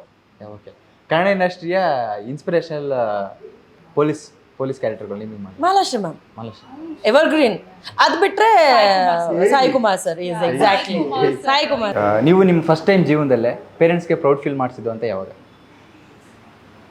ಯಾರನ್ನು ಕೇಳ್ತಾ ಇದ್ದೀರಾ? ನಾನು ನಿಮ್ಗೆ ಅದನ್ನೇ ಕೇಳ. ನಾನು ಪ್ರೌಡ್ ಫೀಲ್ ಮಾಡಿಸಿದ್ದಂತಂದರೆ I think 5th standard probably. 5th ಸ್ಟ್ಯಾಂಡರ್ಡಲ್ಲಿ ಹೆಂಗಿತ್ತು ಅಂತಂದರೆ ಸಿಚುವೇಶನ್, ಅದು ಕ್ಲಾಸ್ ಲೀಡರಾ? ಹಾಂ ನಾನು. ಡ್ಯಾನ್ಸಲ್ಲಿ ಫಸ್ಟ್ ಬರ್ತಾರಾ? ನಾನು. ಸ್ಪೋರ್ಟ್ಸಲ್ಲಿ ಫಸ್ಟ್ ಬರ್ತಾರಾ? ನಾನು. ಓದ್ತಾ ಇರೋದ್ರಲ್ಲಿ ಫಸ್ಟ್ ಬರ್ತಾರಾ? ನಾನು. ಆ ಥರದ್ದು ನಾನು ಒಂಥರ ನಮ್ಮ HMಗೆ ಎಲ್ಲರಿಗೂ ಪೆಟ್ಟಾಗ್ಬಿಟ್ಟಿದೆ. ಸೊ ಆವಾಗ ಐನ್ ಲೈಕ್ ಸ್ವಲ್ಪ ನಮ್ಮ ಅಪ್ಪ ಅಮ್ಮ ಇಬ್ಬರೂ, ನಮ್ಮ ಅಪ್ಪ ಬೇಸಫಲ್ಲಿ ಇದ್ದಿದ್ದರಿಂದ ಮತ್ತು ಅಮ್ಮ ಸ್ವಲ್ಪ ಎಡ್ಯುಕೇಟೆಡ್ ಆಗಿದ್ದರಿಂದ ಸ್ವಲ್ಪ ಅಲ್ಲಿ ಒಂದು ಸ್ವಲ್ಪ ಪ್ರಿಫರೆನ್ಸ್ ಜಾಸ್ತಿ ಇರ್ತಿತ್ತಲ್ಲ, ಅವ್ರ ಮಗಳು ಅದು ಲೈಕ್ ಪ್ರತಿಯೊಂದಕ್ಕೂ I use to be there. ಯಾರು ಹೇಳಿದ್ರು they use to call me Shruti. So Shruti first ಎಲ್ಲದಕ್ಕೂ ಲೈಕ್ ನನ್ನ ಫೋಟೋ ಫಸ್ಟ್ ಹಾಕಿದ್ರು. ಸೊ ಹಾಗಾಗಿ I feel that's a proud moment. ಉಲ್ಟಾ ನಂದೊಂದು ಸ್ಟೋರಿ ಇದೆ. ನಾನು ಸ್ಕೂಲಲ್ಲಿ ಓದ್ತಿರ್ಬೇಕಾದ್ರೆ ಯಾವ ಸಬ್ಜೆಕ್ಟ್ ಓದಿನೂ ಫೇಲ್. ಓಕೆನಾ, ಎಲ್ಲ ಅದರಲ್ಲೂ ಫೇಲ್. ಎಕ್ಸಾಮ್ ಕೊಡ್ತಾರ, ಅದರಲ್ಲೂ ಅಷ್ಟು ಡಂಬ್ ಆಗಿದ್ದೆ. 10th ಸ್ಟ್ಯಾಂಡರ್ಡ್ ನಮ್ಮ ಅಪ್ಪ ಅಮ್ಮನಿಗೆ ನಂಬಿಕೆನೇ ಇರಲಿಲ್ಲ ಪಾಸ್ ಆಗಿ. ಅಯ್ಯೋ, ಯಾರಾದ್ರೂ ಕೇಳಿದ್ರೆ ನಮ್ಮ ಅಪ್ಪನ, ನನ್ನ ಮಗಳ ಎಲ್ಲ ಅವಳು ಫೇಲ್ ಬಿಡಿ, ಅವಳಿನ್ನು ಓದಲ್ಲ ಅನ್ಕೊಂಡಿದ್ರು. ಬಟ್ SSLC ರಿಸಲ್ಟ್ ಬಂದಾಗ ಇನ್ನು 40% ಬಂತು. ಅದೇ ಅವ್ರಿಗೆ ಪ್ರಾಬ್ಲಮ್. ನೈಸ್. 35 ಅನ್ಕೊಂಡಿದ್ವಿ, 40 ಬಂದಿದೆ. ನೈಸ್. ನಿಮಗೆ ಬ್ರೋ? ನನಗೆ SSLC ಟೈಮಲ್ಲಿ NCC ನಾನು ಜಾಯಿನ್, ಅಂದರೆ NCC ಸಾರ್ಜೆಂಟ್ ಆಗಿದ್ದೆ ಸ್ಕೂಲಲ್ಲಿ. ಸೊ ಆ ಟೈಮಲ್ಲಿ ಒಂದು ಕ್ಯಾಂಪೇನ್ ನಡೀತಿತ್ತು, ಈ ವಿಜಯ್ ದಿವಸ್ ಅಂತ. 26/11 ಬ್ಲಾಸ್ಟ್ ಆಗಿತ್ತಲ್ಲ ಮುಂಬೈಯಲ್ಲಿ, ಅದರದ್ದೊಂದು ಒಂದು ಕ್ಯಾಂಪೇನ್ ಥರ ಮಾಡಿತ್ತು. ಮಾರ್ಚ್ ಪರೇಡ್ ಎಲ್ಲ ಇತ್ತು. 2500 ಮೆಂಬರ್ಸ್ ಇದ್ರು ಅದರಲ್ಲಿ. ಅದರಲ್ಲಿ ನಾನು second prize best candidate of the train. So that moment. Okay okay. ನಿಮ್ಮ ಜೀವನದ ಮೊದಲನೇ ಗುರು ಮ್ಯಾಮ್? ಗುರು ಅಮ್ಮ. ಅಮ್ಮ. She has taught me every single thing. ಅಂದರೆ ಅವರು ಆ್ಯಕ್ಚುಲಿ ನಾನು ಅದನ್ನು ರಿಗ್ರೆಟ್ ಮಾಡಬೇಕು, ಖುಷಿ ಪಡಬೇಕು ಗೊತ್ತಿಲ್ಲ. ಈ ಬೇರೆ ಪೇರೆಂಟ್ಸು ಅಥವಾ ದೊಡ್ಡವರು ಹೇಳೋ ರೀತಿಯಲ್ಲಿ ನೀವು ಹಿಂಗೆ ನಡ್ಕೊಬೇಕು, ಇವ್ರನ್ನ ಹಿಂಗೆ ಕರಿಬೇಕು, ನೀವು ಹಿಂಗೆ ಹೇಳಬೇಕು ಅನ್ನೋದನ್ನ ನಮ್ಮ ಮನೆಯಲ್ಲಿ ಯಾರೂ ಹೇಳ್ಕೊಟ್ಟೇ ಇಲ್ಲ. ಅದೆಲ್ಲ ನಾನು ಏನೇನು ಮಾತಾಡ್ತಾ ಇದ್ದೀನೋ ನಾನು ಸಿಚುವೇಶನ್ ನೋಡಿ ಕಲ್ತ್ಕೊಂಡಿರುವಂಥದ್ದು ಅಷ್ಟೇ. ಅವ್ರು ಹೆಂಗೆ ಅಂತಂದರೆ, ನೀನು ಕೆಲಸ ಮಾಡ್ತಾ ಇದೆಯಾ, ಜನ ಕೆಲಸ ಮಾಡೋದೇನೆ ಚೆನ್ನಾಗಿ ಊಟ ಮಾಡಬೇಕು, ಒಳ್ಳೆ ಬಟ್ಟೆ ಹಾಕಬೇಕು ಅನ್ನೋದಕ್ಕೋಸ್ಕರ. ನೀನು ಚೆನ್ನಾಗಿ ಕೆಲಸ ಮಾಡ್ತಾ ಇರಬೇಕಾದ್ರೆ ನೀನು ಬಿರಿಯಾನಿ ತಿನ್ಬೋದು, ಅಷ್ಟು ಅಟ್ಲೀಸ್ಟ್ ನೀನು ನಿನಗೋಸ್ಕರ ಅಫೋರ್ಡ್ ಮಾಡ್ಕೋಬೋದು ಅನ್ನುವಂಥದ್ದನ್ನು ಆ ಥರ ಹೇಳ್ಕೊಟ್ಟಿದ್ದಾರೆ ಹೊರತು ಈ ಇವ್ರನ್ನ ನೋಡಿದಾಗ ನೀವು ಇಷ್ಟು ದುಡಿಬೇಕು ಅಥವಾ ಇಷ್ಟು ಸೇವ್ ಮಾಡಬೇಕು, ಇಷ್ಟರಿಂದ ನೀವು ಇದನ್ನು ತೊಗೊಳ್ಬೇಕು ಅನ್ನೋದನ್ನೆಲ್ಲ ಆ ಥರದ್ದು ಫಾರ್ಮ್ಯಾಲಿಟಿ ಟೀಚಿಂಗ್ ಹೇಳ್ಕೊಟ್ಟಿಲ್ಲ ನನಗೆ. ಸೊ ಈ ರೀತಿ ಏನು ಅವ್ರ ಎಕ್ಸ್ಪೀರಿಯನ್ಸಲ್ಲಿ ಇದು ಮಾಡ್ತಾರೆ. ಕೆಲಸ ಇದೆಯಾ, ನೀನು 12 ಗಂಟೆ, 1 ಗಂಟೆಗೆ, 2 ಗಂಟೆಗೆ ಬಾ ಮನೆಗೆ, ಏನೂ ಕೇಳಲ್ಲ. ನೀನು ಸುಮ್ಮನೆ ಟೈಮ್ ಪಾಸ್ ಮಾಡೋದಕ್ಕೆ 6 ಗಂಟೆಗೆ ಮನೆಗೆ ಬಂದ್ರು ಬೈತಾರೆ. ಸೊ ಆ ಥರ. So she is my first ಗುರು. Every steps. ಎಸ್. ನಿಮಗೆ ಬ್ರೋ? ನನಗೆ ಅಪ್ಪ ಅಮ್ಮ, ಅಫ್ಕೋರ್ಸ್ ಅಪ್ಪ ಅಮ್ಮ. ಬಿಕಾಸ್ ಯಾಕೆಂತಂದ್ರೆ ಅದು ಎಲ್ಲ ತಂದೆ ತಾಯಿಗಳು ಫಸ್ಟ್ ಗುರು ಆಗೇ ಆಗ್ತಾರೆ. ಸೆಕೆಂಡ್ ಗುರು ಕೇಳಿ ನೀವು. ಲೈಫ್ ಗುರುಗಳು ಹೇಳಿ. ಲೈಫ್ ಇಂಡಸ್ಟ್ರಿ ಗುರುಗಳು ಯಾರು ಇಲ್ಲ, to be frank. But life ಗುರುಗಳು ಅಂತ ಟಿಶ್ಯೂ ಕೂಡ ನಾನು ಹೇಳ್ತೀನಿ. ಸರಿ ಇಲ್ಲ ಇವನು ಅವ್ನು ಎದ್ದೇ ಬಿಟ್ಟ. ಇಂಡಸ್ಟ್ರಿ ಗುರುಗಳು ಅಂತಂದ್ರೆ ಯಾರು ಇಲ್ಲ. ಬಟ್ ಲೈಫ್ ಗುರುಗಳು ಅಂತಂದ್ರೆ ನಿಮ್ಗಿದ್ದಾರೆ ಊರಲ್ಲಿ ಇಂಡಸ್ಟ್ರಿ ಸುಳ್ಳು ಹೇಳ್ತಾನ ಮಚ್ಚ, ಇರ್ತಾರಲ್ಲ ಸರಿ ಇಲ್ಲ sir, ಇವನು ಸುಳ್ಳು ಹೇಳ್ತಾನೆ. ನಾನು ಅಲ್ಲ ಏನೋ ಗುರು ಪೌರ್ಣಮಿನ ಏನದ ಪೂರ್ಣಿಮಾ, ಹ್ಯಾಪಿ ಗುರು ಪೂರ್ಣಿಮಾ ಮಚ್ಚ, ಯು ಆರ್ ಮೈ ಗುರು ಅಂತ ಮೆಸೇಜ್ ಹಾಕ್ತಾನೆ. ಇವ್ನು ನಂಬೇಡಿ, ಇವ್ನ ಮಾತು ನಂಬೇಡಿ ಅಷ್ಟೇ. ಈ ತರ ಹೋಗ್ಬೇಕು, ಇದು ಆಕ್ಟಿಂಗು, ಇದು ಮಾಡ್ಬೇಕು ಆ ತರ ಅವಾಗ್ಲೇ ಇನ್ನೊಂದು ಇಂಟರ್ವ್ಯೂದು ಫುಟೇಜ್ ಇದೆ, ಫುಟೇಜ್ ಇದೆ ನಾನು ನಿಮ್ಗೆ ಮಾಡ್ತೀನಿ. I am neglecting you. ಮಾಡ್ತಾಳೆ ಅಂತ. ಓಕೆ ಮಚ್ಚ, ಹೋಗು ಬ್ಯಾಕ್ ಬೋನ್ ತರ ನಿಂತ್ಕೊಂತ, ಬ್ಯಾಕ್ ಬೋನ್ ತರ ನಿಂತ್ಕೊಳ್ಳೋದ್ರೆ ಮಚ್ಚ. ಅಯ್ಯೋ ಬೇಡ ನಾನು ಕೇಳಿಸ್ಕೊತಾ ಇಲ್ಲ, ಇದು ರಿಜೆಕ್ಟೆಡ್ ಇದು. ಬಟ್ ಪರ್ಸನಲ್ ಲೈಫ್ ಅಲ್ಲಿ ಗುರು ಅಂತ ಬಂದ್ರೆ ನಮ್ಮ ಊರಲ್ಲಿ ಹುಬ್ಳಿಯಲ್ಲಿ ಟೆಂಪಲ್ ಇದೆ, ಅಯ್ಯಪ್ಪ ಸ್ವಾಮಿ ಟೆಂಪಲ್, ಅಲ್ಲಿ ಆನಂದ್ ಗುರು ಸ್ವಾಮಿ ಅಂತಿದ್ದಾರೆ. ತುಂಬಾ ಜನಕ್ಕೆ, ನನಗೂ ಕೂಡ ಅವರೇ. ನಿಮಗೆ ಮೇಡಮ್? ನನಗೆ ನಮ್ಮ ಅಜ್ಜಿ ಅಂತ ಹೇಳ್ತೀನಿ. ಬಿಕಾಸ್ ನಾನು ಚಿಕ್ಕ ವಯಸ್ಸಿಂದನೂ ಬೆಳೆದಿದ್ದು ಜಾಸ್ತಿ ನಮ್ಮ ಅಜ್ಜಿ ಹತ್ರನೇ. ಯಾಕೆ ಕೇಳಿಸಲ್ಲ ನೀನು ಅಷ್ಟು ನಿಧಾನಕ್ಕೆ ಮಾತಾಡಿದ್ರೆ. ನಮ್ಮ ಅಜ್ಜಿ ನನ್ನ ಗುರುಗಳು. ಅದಕ್ಕೆ ನಾನು ಚಿಕ್ಕ ವಯಸ್ಸಿಂದನೂ ನಾನು ಬೆಳೆದಿದ್ದೆ ಜಾಸ್ತಿ ನಮ್ಮ ಅಜ್ಜಿ ಹತ್ರ. ಬಿಕಾಸ್ ನಮ್ಮ ಅಪ್ಪ ಅಮ್ಮ ಕೆಲಸ ಅದು ಇದು. ಸೊ ನಾನು ಬೆಳೆದಿದ್ದು ಕನಕಪುರ, ಆ ಹಳ್ಳಿನಲ್ಲಿ ಒಂದು ಚಿಕ್ಕ ಸ್ಕೂಲ್ ಇತ್ತು. ಸೊ ಅದಕ್ಕೆ ನನಗೆ ನಮ್ಮ ಅಜ್ಜಿ ಅಂದರೆ ತುಂಬ ಇಷ್ಟ, ನನ್ನ ಗುರುಗಳು ಅಂತಲೇ ಹೇಳ್ತೀನಿ. ಯಾಕಂತಂದರೆ ನಾನು ಸ್ಕೂಲ್ ಹೋಗ್ತಿರ್ಬೇಕಾದ್ರೆ she was my bodyguard, my backbone. She was to pick me up, ನನ್ನ ಕರ್ಕೊಂಡು ಹೋಗೋದು, ಕರ್ಕೊಂಬರೋದು. ಪಾಪ ಓದ್ಸೋಕ್ಕೆ ಬರೋದಿಲ್ಲ, ಬಟ್ ಸ್ಟಿಲ್ ಅಕ್ಕಪಕ್ಕ ಮನೆಯವ್ರಿಗೆ ಯಾರಿಗೆ ಸ್ವಲ್ಪ ಓದಕ್ಕೆ ಬರುತ್ತೆ ಕರೆಸ್ಬಿಟ್ಟು ಇವು ಚಿಕ್ಕ ಹುಡುಗಿ ಓದಿಸಿ ಅಂತ ಅನ್ನೋದು, ಅದೆಲ್ಲ ತುಂಬ ಸಪೋರ್ಟ್ ಮಾಡಿದ್ದಾರೆ. ಅದಕ್ಕೆ ನಂಗೆ ನಮ್ಮ ಅಜ್ಜಿ ಅಂದರೆ ತುಂಬ ಇಷ್ಟ. ನಮ್ಮ ಅಜ್ಜಿ ಎಲ್ಲ ಏನು ಇದರದ್ದು ನೆನಪಿಲ್ಲ. Very nice, I am so happy to hear that. ನಮ್ಮ ಅಜ್ಜಿ ಒಂದು ನನ್ನ ಬಟ್ಟೆ ಇಟ್ಟಿದ್ರು, ಅದೊಂದು ನೆನಪಿದೆ ನನಗೆ ಅಷ್ಟೇ. ನಾನು ಹುಟ್ಟಿದ ತಕ್ಷಣ ಒಂದು ಬಟ್ಟೆ ಹಾಕಿದ್ರು, ಆ ಬಟ್ಟೆ ಕೂಡ ನಮ್ಮ ಅಜ್ಜಿ ಇವಾಗಲೂ ಎತ್ತಿಟ್ಟಿದ್ದಾರೆ. ರೆಡ್ ಕಲರ್ ಚಿಕ್ಕ ಬಟ್ಟೆ ಇದೆ, ಅದೆಲ್ಲ ನೋಡಿದ್ರೆ ಖುಷಿ ಆಗುತ್ತೆ. ಏನು ಮಾಡ್ತೀವಿ, ಸ್ಟೈಟ್ ಆಗ್ತಿ ಅಂತ ಪಾಪ ಯಾರಿಗೂ ಗೊತ್ತಿರಲಿಲ್ಲ. ಓಕೆ ಮ್ಯಾಮ್, ನೀವು ಇಂಡಸ್ಟ್ರಿಯಲ್ಲಿ ನೋಡಿದಂಥ ಫಸ್ಟ್ ನಿಮ್ಮ ಐಡಲ್ನ ನೋಡಿದ್ದಲ್ಲಿ ಭೇಟಿ ಮಾಡಿದಾಗ ಏನು ಮಾತಾಡಿದ್ರಿ? ಇಂಡಸ್ಟ್ರಿಯಲ್ಲಿ ಐಡಲ್ ಎಕ್ಸ್ಪೆಕ್ಟೇ ಮಾಡಿರಲ್ಲ ಅವ್ರು ನಿಮ್ಮದು ಭೇಟಿ ಆಗ್ತೀನಿ ಅಂತ. ರಕ್ಷಿತಾ ಮೇಡಮ್. ಯಾಕೆ ಅಂತಂದರೆ ನನಗೆ ಇದೆ ಅಂದರೆ ಇವ್ರು ಕಂಡ್ರೆ ಇಷ್ಟ, ರಮ್ಯಾ ಮೇಡಮ್ ಕಂಡ್ರೆ ಇಷ್ಟ, ದರ್ಶನ್ ಸರ್ ಕಂಡ್ರೆ ಇಷ್ಟ, ಸುದೀಪ್ ಸರ್ ಕಂಡ್ರೆ ಇಷ್ಟ, ಅಪ್ಪು ಸರ್ ಕಂಡ್ರೆ ಇಷ್ಟ, ಈ ಥರ ಇಷ್ಟಗಳು ತುಂಬ ಇದೆ. ಬಟ್ ಒಬ್ರನ್ನ ನಾನು ಆನ್ ಸ್ಕ್ರೀನ್ ನೋಡಿ ಅವ್ರು ಹಂಗಿರ್ತಾರೆ ಹಿಂಗಿರ್ತಾರೆ ಅಂತೆಲ್ಲ ಒಂದು ಇಮ್ಯಾಜಿನೇಷನ್ ನಮಗಿರುತ್ತಲ್ವ. ಒಂದು ಪುಟ್ಟ ಆರ್ಟಿಸ್ಟ್ ಆಗಿ ಅವರ ಒಂದು ಎಕ್ಸ್ಪ್ರೆಷನ್ನ ನಾವು ಕಲ್ತಿರೋವಂಥದ್ದಾಗಿರ್ಬೋದು, ಎಲ್ಲೋ ನೋಡಿ ಮಾತಾಡಬೇಕು ಅಂತ ಆಸೆ ಇಟ್ಕೊಂಡಿರೋವಂಥದ್ದಾಗಿರ್ಬೋದು. She is that expressive queen. So ಅವ್ರನ್ನ ನೋಡಿ ಈಗ ನಾನು ಅವ್ರ ಜೊತೆ ಒಡನಾಟ ಮಾತಾಡೋದು ಅಂತೆಲ್ಲ ಬಂದಾಗ she treats such good way ಅಲ್ಲ. ಎಷ್ಟೋ ವರ್ಷದಿಂದ ನಮಗೆ ಪರಿಚಯ ಇದೆ ಅನ್ನೋ ಥರ ಅವ್ರು ನಮ್ಮನ್ನು ಮಾತಾಡಿಸ್ತಾರಲ್ಲ, ನಮ್ಮನ್ನು ಅಷ್ಟು ಪ್ರೀತಿಯಿಂದ ನಡೆಸ್ಕೋತಾರಲ್ಲ, ಅದನ್ನ ನೋಡಿ ನನಗೆ ಸಿನಿಮಾ ನೋಡಿ ಅವ್ರಿಗೆ ಇಷ್ಟ ಆಗಿ ತುಂಬ ಖುಷಿ ಆಯಿತು. ಆ್ಯಂಡ್ ಲೈಕ್ ನಮ್ಮ ಕೋಣ ಸಿನಿಮಾ ನೋಡಿದ್ರು, ಅವರು ನೋಡಿಬಿಟ್ಟು ಫೀಡ್ಬ್ಯಾಕ್ ಕೊಟ್ಟರು, ಈ ಥರದ್ದು ಹಿಂಗಿದೆ, ಇದು ಚೆನ್ನಾಗಿದೆ, ಇದು ನನಗೆ ಇಂಪ್ರೆಷನ್ ಕ್ರಿಯೇಟ್ ಮಾಡ್ತು ಅಂತ. ಆಮೇಲೆ ನಮ್ಮ ಪ್ರಮೋಷನ್ಗೆ ಅಂತ ಓಡಾಡಿದ ವಿಚಾರಕ್ಕೆ ಅವರು ತುಂಬ ಖುಷಿಪಟ್ಟರು, ಎಫರ್ಟ್ ಹಾಕ್ತಿದ್ದೀರಾ ಒಳ್ಳೇದಾಗಲಿ ಅಂತ ಹೇಳಿಬಿಟ್ಟು. ಆ್ಯಂಡ್ ಪ್ರತಿ ಸಲ ನಾವು ಎಲ್ಲಾದರೂ ಸಿಗ್ತೀವಿ ಅಂತ ಅನ್ಬೇಕಾದ್ರೆ ಅಷ್ಟು ಪ್ರೀತಿಯಿಂದ ಮಾತಾಡಿಸ್ತಾರೆ. ಮತ್ತು ಏನೆಲ್ಲೋ ಒಂದು ಕಡೆ ನಾನು ಹತ್ಬಿಟ್ಟಿದ್ದೆ, ಸೊ ಅವ್ರಿಗೆ ಸಚ್ ಅ ಸ್ಟ್ರಾಂಗ್ ಗರ್ಲ್, ನೀನು ಯಾವತ್ತೂ ಅಳ್ಬಾರ್ದು ಅಂತ ನಮಗೆ ಧೈರ್ಯ ತುಂಬಿದಾಗಿರ್ಬೋದು.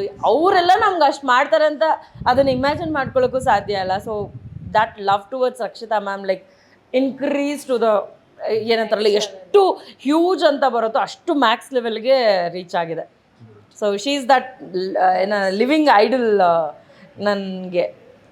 ಓಕೆ, ಸೊ ನೀವು ಶೇರಿಂದ ವರ್ಕ್ ಮಾಡಿದ್ದು ಇವ್ರ ಜೊತೆ ಇರ್ಬೋದು, ತನಿಷ್ ಇರ್ಬೋದು, ಕಿರಣ್ ರಾಜ್ ಇರ್ಬೋದು. ಸೊ ಏನು ಕಲ್ತ್ರಿ what you picked in Sher? Patience. ನನಗೆ ಫಸ್ಟ್ ಆಫ್ ಆಲ್ ತನಿಷೆಯಿಂದ ಕಲ್ತಿರೋದು ಏನು ಅಂತಂದರೆ, ಈಗ ಒಬ್ಬರು ಯಾರು ಹೊಸೊಬ್ರು ಅಂತ ಬರ್ತಾರೆ, ಈಗ ಆತ ನಮ್ಮ ಜೊತೆ ಫಸ್ಟ್ ಟೈಮ್ ಮಾಡಬೇಕಾದ್ರೆ ಏನು ಕಂಫರ್ಟ್ ಮಾಡಿಸ್ಬೇಕು, ಅವ್ರ ಜೊತೆ ವರ್ಕ್ ಮಾಡಬೇಕಾದ್ರೆ ಹೌ ಕಂಫರ್ಟಬಲ್ ನಾವು ಇರಬೇಕು, ಅವ್ರಿಗೆ ಎಷ್ಟು ಕಂಫರ್ಟ್ ಮಾಡಿಸ್ಬೇಕು ಅನ್ನೋದು. ಆ್ಯಂಡ್ ಓವರ್ ಆಲ್ ಹೇಳಕ್ಕೆ, ಬಿಕಾಸ್ ನಾವು ಎವ್ರಿ ಡೇ ಒಂದು ಕಮ್ಯುನಿಕೇಷನಲ್ಲಿ ಇದ್ದೇ ಇರ್ತೀವಿ. ತನಿಷಾ ಜೊತೆ ಹೇಳಿದ್ರೆ ಅವ್ರಿಗೆ ಆಕ್ವರ್ಡ್ ಅನ್ಸುತ್ತೆ ಕೆಲವೊಂದು ಸರಿ, ಏನು ಇಷ್ಟೆಲ್ಲ ಚೆನ್ನಾಗಿ ಮಾತಾಡ್ತಿದ್ದೆ ನನ್ನ ಬಗ್ಗೆ. ಸೊ ಬಟ್ ಕಿರಣ್ ಸರ್ ಬಗ್ಗೆ ನಾನು ಹೇಳಬೇಕು ಅಂತಂದರೆ, ಮೈಂಡ್ ಯುವರ್ ಓನ್ ವರ್ಕ್, ಅದನ್ನೊಂದು ಹೇಳ್ಬೋದು. ಯಾಕೆಂತಂದರೆ ಆ ವ್ಯಕ್ತಿ ಅವ್ರ ಕೆಲಸ ಅವರು ಅಷ್ಟೇ ಅವ್ರಿಗಿರೋದು. ಆ್ಯಂಡ್ ಅವರು ಯಾವಾಗಲೂ ನಾನು ಒಂದ್ಸರಿ ಏನೋ ಮಾತಾಡಬೇಕಾದ್ರೆ ಕೇಳ್ಪಟ್ಟೆ, ಯಾಕೆ ತುಂಬ ಇಂಟ್ರೋವರ್ಟ್ ಆಗಿರ್ತೀರಾ, ತುಂಬ ಕಡಿಮೆ ಮಾತಾಡ್ತಿರಲ್ಲ ಅಂತ. ಇಲ್ಲ, ನಾನು ತುಂಬ ಚೂಸಿ, ನನಗೆ ಮಾತಾಡಬೇಕು ಅನಿಸ್ತು ಅಥವಾ ನಿಮ್ಮ ಕ್ವೆಶನ್ ತುಂಬ ವ್ಯಾಲಿಡ್ ಅನಿಸಿದಾಗ ಮಾತ್ರ ನಾನು ರಿಪ್ಲೈ ಕೊಡೋದು ಅನ್ನೋದು. ಅದರಿಂದ ನಮ್ಗೆ ಗೊತ್ತಾಗೋದೇನು ಅಂತಂದರೆ ಒಂದು ಪೇಷನ್ಸ್ ಲೆವೆಲ್ ಆಗಿರ್ಬೋದು, ಎಲ್ಲಿ ಬೇಕು ಅವಶ್ಯಕತೆ ಇದೆ ಮಾತಾಡೋದು, ಎಲ್ಲ ಕಡೆ ಮಾತಾಡೋದು ಅವಶ್ಯಕತೆ ಇಲ್ಲ ಅನ್ನೋದು. ಸೊ ಅದೊಂದು ಗೊತ್ತಾಗುತ್ತೆ. ಇವರಿಂದ ಕಲ್ತಿರೋದು ಫ್ರೆಂಡ್ ಅಂತ ಇದ್ದಾಗ ನಿಯತ್ತು ಅಂತ ಬಂದರೆ be that, no matter what, ಮಚ್ಚ. ಗುಡ್ ಆರ್ ಬ್ಯಾಡ್ ಇರಿ. ಹೌದು. ನೈಸ್. ನೀವು ಹೇಳಿ ಮ್ಯಾಮ್, ನೀವು ಕೋ ಆರ್ಟಿಸ್ಟ್ ಕಿರಣ್ ರಾಜ್ ಅವ್ರ ಜೊತೆ ವರ್ಕ್ ಮಾಡಿದ್ರೆ ಹೇಗೆ ಅನಿಸ್ತು? ಕಿರಣ್ ಸರ್ ಜೊತೆ ನಾನು ಮುಂಚೆನೂ ಸಿನಿಮಾ ಮಾಡಿದ್ದೀನಿ, ಭರ್ಜರಿ ಗಂಡು ಭರ್ಜರಿ ಅಂತ. ಸೊ ಆವಾಗ ನಾನು ನ್ಯೂ ಕಮರ್. ಸೊ ನನ್ನ ಪ್ರೊಫೈಲ್ ಹೇಗೆ ಸಿಕ್ತೋ ಗೊತ್ತಿಲ್ಲ ಆ ಪ್ರೊಡಕ್ಷನ್ ಟೀಮ್ಗೆ. ಹೇಗೋ ಲಕ್ಕಿ ಅಂತ ಹೇಳ್ಬೋದು, ಸಿಕ್ತು ಆ ಒಂದು ಕ್ಯಾರೆಕ್ಟರು. ಕಿರಣ್ ಸರ್ನ ನಾನು ಕನ್ನಡತಿಯಿಂದನೂ ತುಂಬ ಇಷ್ಟಪಡ್ತೀನಿ. ಬಿಕಾಸ್ ಆವಾಗಿಂದನೂ ಈಸ್ ಅ ಚಾಕ್ಲೇಟ್ ಬಾಯ್, ಎಲ್ಲ ಹುಡುಗಿಗೂ ಇಷ್ಟ ಆಗೋಂಥ ಹುಡುಗ, ಆ ಥರ ಕ್ಯಾರೆಕ್ಟರ್. ಸೊ ನನಗಂತೂ ಆ ಟೈಮಿಂದನೂ ಕ್ರಶ್ ಕಿರಣ್ ಸರ್. ಹೇಳಿದ್ರಾ, ಆವಾಗ ಸಿಕ್ತಾಗ ಹೇಳಿದ್ರಾ? ಹಾಂ ಹೇಳಿದ್ದೀನಿ, ಕ್ರಶ್ ಅಂತ ಕ್ರಶ್. ನಾನು ನಮ್ಮ ಅಮ್ಮಗೆ ಅದೆಷ್ಟು ಸಲ ಹೇಳಿದ್ದೀನಿ, ಮಮ್ಮಿ ಕಿರಣ್ ಸರ್ ಇಷ್ಟು ಚೆನ್ನಾಗಿದಾರಲ್ಲ, ಅವ್ರ ಆ್ಯಕ್ಟಿಂಗ್ ನೋಡಿ, ಅವ್ರ ರೊಮ್ಯಾನ್ಸ್ ನೋಡಿ ಸ್ಕ್ರೀನ್ ಮೇಲೆ. ನೀವು ಆ್ಯಕ್ಟ್ ಮಾಡ್ತಾ ಇದ್ರೆ ಅವಾಗ ಮತ್ತೆ ನೋಡ್ತಾ ಇದ್ರ ಅವಾಗ ಇದರಲ್ಲೇ ಸೆಟ್ಟಲ್ಲೇ? ಸೆಟ್ಟಲ್ಲಿ I think as he said, ಅವ್ರು ಹಾಗೇನೆ ಮೈಂಡ್ ಅವ್ರ ಒಂದು ಬಿಸ್ನೆಸ್ ಥರನೇ. ಅವ್ರು ಮಾತಾಡಿದ್ರು ಏನು ಕೇಳ್ತಾರೆ ಅಂತಂದರೆ, ನೀವು ಯಾವ ಸಿನಿಮಾ ಮಾಡ್ತಾ ಇದ್ದೀರಾ, ಸೊ ರಿಲೀಸ್ ಆಯ್ತಾ ಸಿನಿಮಾ, ನಿಮ್ಮ ಕ್ಯಾರೆಕ್ಟರ್ ಏನು. ಸೊ ಮಾತಾಡ್ಸಿದ್ರು ವರ್ಕ್ ರಿಲೇಟೆಡೇ ಮಾತಾಡೋದು. I think apart from that ಅವ್ರು ಕಿರಣ್ ಸರ್ ಎಕ್ಸ್ಟ್ರಾ ಗಾಸಿಪ್ ಆಗಲಿ ಬೇರೆ ಯಾವುದ್ರಲ್ಲೂ ಅವರು ತಲೆ ಹಾಕಲ್ಲ. ಸೊ ಫೈನಲಿ ಇದೇ May 15th ರಿಲೀಸ್ ಆಗ್ತಾಯಿದೆ. ಸೊ ಏನು ಅನಿಸ್ತು ಆಡಿಯನ್ಸ್ಗೆ, ಏನು ಹೇಳ್ತಾರೆ? ತುಂಬ ಖುಷಿ ಆಗುತ್ತೆ. ಬಿಕಾಸ್ ನನ್ನ ಸಿನಿಮಾ 2ನೇ ಸಿನಿಮಾ, ಶೇರ್ ಸಿನಿಮಾ. ಇದಕ್ಕೂ ಮುಂಚೆ ಹೇಳಿದ್ನಲ್ಲ, ಅದರಲ್ಲಿ ನಾನು ಕಂಪ್ಲೀಟ್ ಲೀಡ್ ಕ್ಯಾರೆಕ್ಟರ್ ಇಲ್ಲ ಅಂತ ಅಂದ್ರೂ ಜಸ್ಟ್ ಒಂದು ಸ್ಮಾಲ್ ಒಂದು ಕಾಲೇಜ್ ಡೇಸಲ್ಲಿ ಕಿರಣ್ ಸರ್ ಜೊತೆ ಒಂದು 3-4 ಸೀನಲ್ಲಿ ಬರ್ತೀನಿ. ಸೊ ಈ ಸಿನಿಮಾದಲ್ಲಿ ಕಂಪ್ಲೀಟ್ ಸಿನಿಮಾದಲ್ಲಿ ಲೀಡ್ ಆಗಿರೋದ್ರಿಂದ ತುಂಬ ಖುಷಿ ಆಗುತ್ತೆ. ನನಗೆ ನಾನು ಒಂದು ತೆರೆ ಮೇಲೆ ನೋಡ್ಕೋಬೇಕು ಅಂದರೆ ಅಫ್ಕೋರ್ಸ್ ಅದೊಂದು ಡ್ರೀಮ್ ಕಮ್ ಟ್ರೂ ಅಂತಲೇ ಹೇಳ್ಬೋದು. So I am just waiting for May 15th. ಜನ ನನ್ನ ಹೇಗೆ ಸ್ವೀಕರಿಸ್ತಾರೆ ಅಂತ ಅದೊಂದು ಮೈಂಡಲ್ಲಿದೆ. So I am happy, hope ನನ್ನ ಕ್ಯಾರೆಕ್ಟರ್ ಎಲ್ರಿಗೂ ಬೇಗ ಕನೆಕ್ಟ್ ಆಗುತ್ತೆ ಅಂತ. ಓಕೆ ಮ್ಯಾಮ್, May 15th ನಾವು ಶೇರ್ ನೋಡ್ಬೋದು, ladies Sher. I am so happy to hear that from you. Sher cinema ಇದೆ 15ನೇ ತಾರೀಕು, May 15ನೇ ತಾರೀಕು ರಾಜ್ಯಾದ್ಯಂತ ಬಿಡುಗಡೆ ಆಗ್ತಾ ಇದೆ. ಎಲ್ಲರೂ ಕನ್ನಡ ಸಿನಿಮಾನ ಥಿಯೇಟ್ರ್ನಲ್ಲಿ ನೋಡಿ ಕನ್ನಡ ಸಿನಿಮಾನ ತಗೊಂಡು ಬರ್ತಾ ಇರುವಂತಹ ಪ್ರೊಡ್ಯೂಸರ್ಸ್ಗೆ, ಡೈರೆಕ್ಟರ್ಸ್ಗೆ, ಆರ್ಟಿಸ್ಟ್ಗಳಿಗೆ ಸಪೋರ್ಟ್ ಮಾಡಿ ಅಂತ ಕೇಳ್ಕೊಳ್ತೀನಿ. ನೀವು ಇಷ್ಟಪಡುವಂತಹ ಸಿನಿಮಾ ಇದಾಗಿರುತ್ತೆ. ನಿಮಗೆ ಬೇಕಾಗಿರುವಂತಹ ಒಂದು ಮಾಸ್ ಎಂಟರ್ಟೈನ್ಮೆಂಟ್ ನಮ್ಮ ಶೇರ್ ಸಿನಿಮಾದ ಮೂಲಕ ನಿಮ್ಮೆಲ್ಲರಿಗೂ ತಲುಪುತ್ತೆ ಅಂತ ನಾನು ಹೇಳೋದಕ್ಕೆ ಇಷ್ಟಪಡ್ತೀನಿ.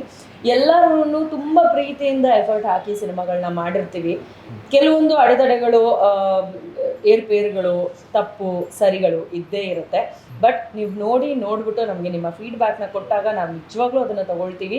ದಯವಿಟ್ಟು ನಮ್ಮ ಶೇರ್ ಸಿನಿಮಾನ May 15ನೇ ತಾರೀಕಿಂದ ರಿಲೀಸ್ ಆಗ್ತಾ ಇದೆ. ಸೊ ದಯವಿಟ್ಟು ಎಲ್ಲರೂ ಥಿಯೇಟ್ರ್ನಲ್ಲಿ ಸಿನಿಮಾ ನೋಡೋದನ್ನ ಮರಿಬೇಡಿ. Thank you. ಕೊನೆಯದಾಗಿ ನೀವೇನು ಹೇಳ್ತೀರಾ? ಇದೇ May 15ನೇ ತಾರೀಕು ನಮ್ಮ ಶೇರ್ ಸಿನಿಮಾ ಈ ಕರ್ನಾಟಕ ರಾಜ್ಯಾದ್ಯಂತ ಬಿಡುಗಡೆ ಆಗ್ತಿದೆ. ನೀವೆಲ್ಲರೂ ಹೋಗಿ ಥಿಯೇಟ್ರಲ್ಲಿ ಸಿನಿಮಾನ ನೋಡಿ ಅಂತ ಈ ಮುಖಾಂತರ ಕೇಳ್ಕೊತೀನಿ. ಜೊತೆಗೆ ನೀವುಗಳು ಸಿನಿಮಾ ನೋಡಿದಾಗ ನಮ್ಗೆ ಇನ್ನೊಂದಿಷ್ಟು ಸಿನಿಮಾಗಳು ಮಾಡೋಕ್ಕೆ ಒಂದು ಶಕ್ತಿ ಬರುತ್ತೆ. ಪ್ರೊಡ್ಯೂಸರ್ಗಳಿಗೆ ಮುಂದೆ ಬರ್ತಾರೆ. ಅದ್ರ ಜೊತೆಗೆ ನೀವು ದುಡ್ಡು ಕೊಟ್ಟಿರ್ತೀರ, ಅದ್ರ ಪೈಸಾ ವಸೂಲ್ ನೀವು ಅಂತೂ ನಾನು ಒಂದು 100% ಕನ್ಫರ್ಮ್ ಆಗಿ ಹೇಳ್ಬೋದು. ಸೊ ದಯವಿಟ್ಟು ಹೋಗಿ ನಿಯರೆಸ್ಟ್ ಥಿಯೇಟ್ರಲ್ಲಿನೇ ಸಿನಿಮಾ ನೋಡಿ.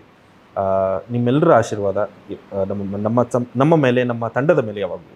Thank you. ಸೊ ಇಡೀ ಟೀಮ್ಗೆ ಆಲ್ ದಿ ಬೆಸ್ಟ್, ಒಳ್ಳೇದಾಗಲಿ. Thank you so much. Thank you so much.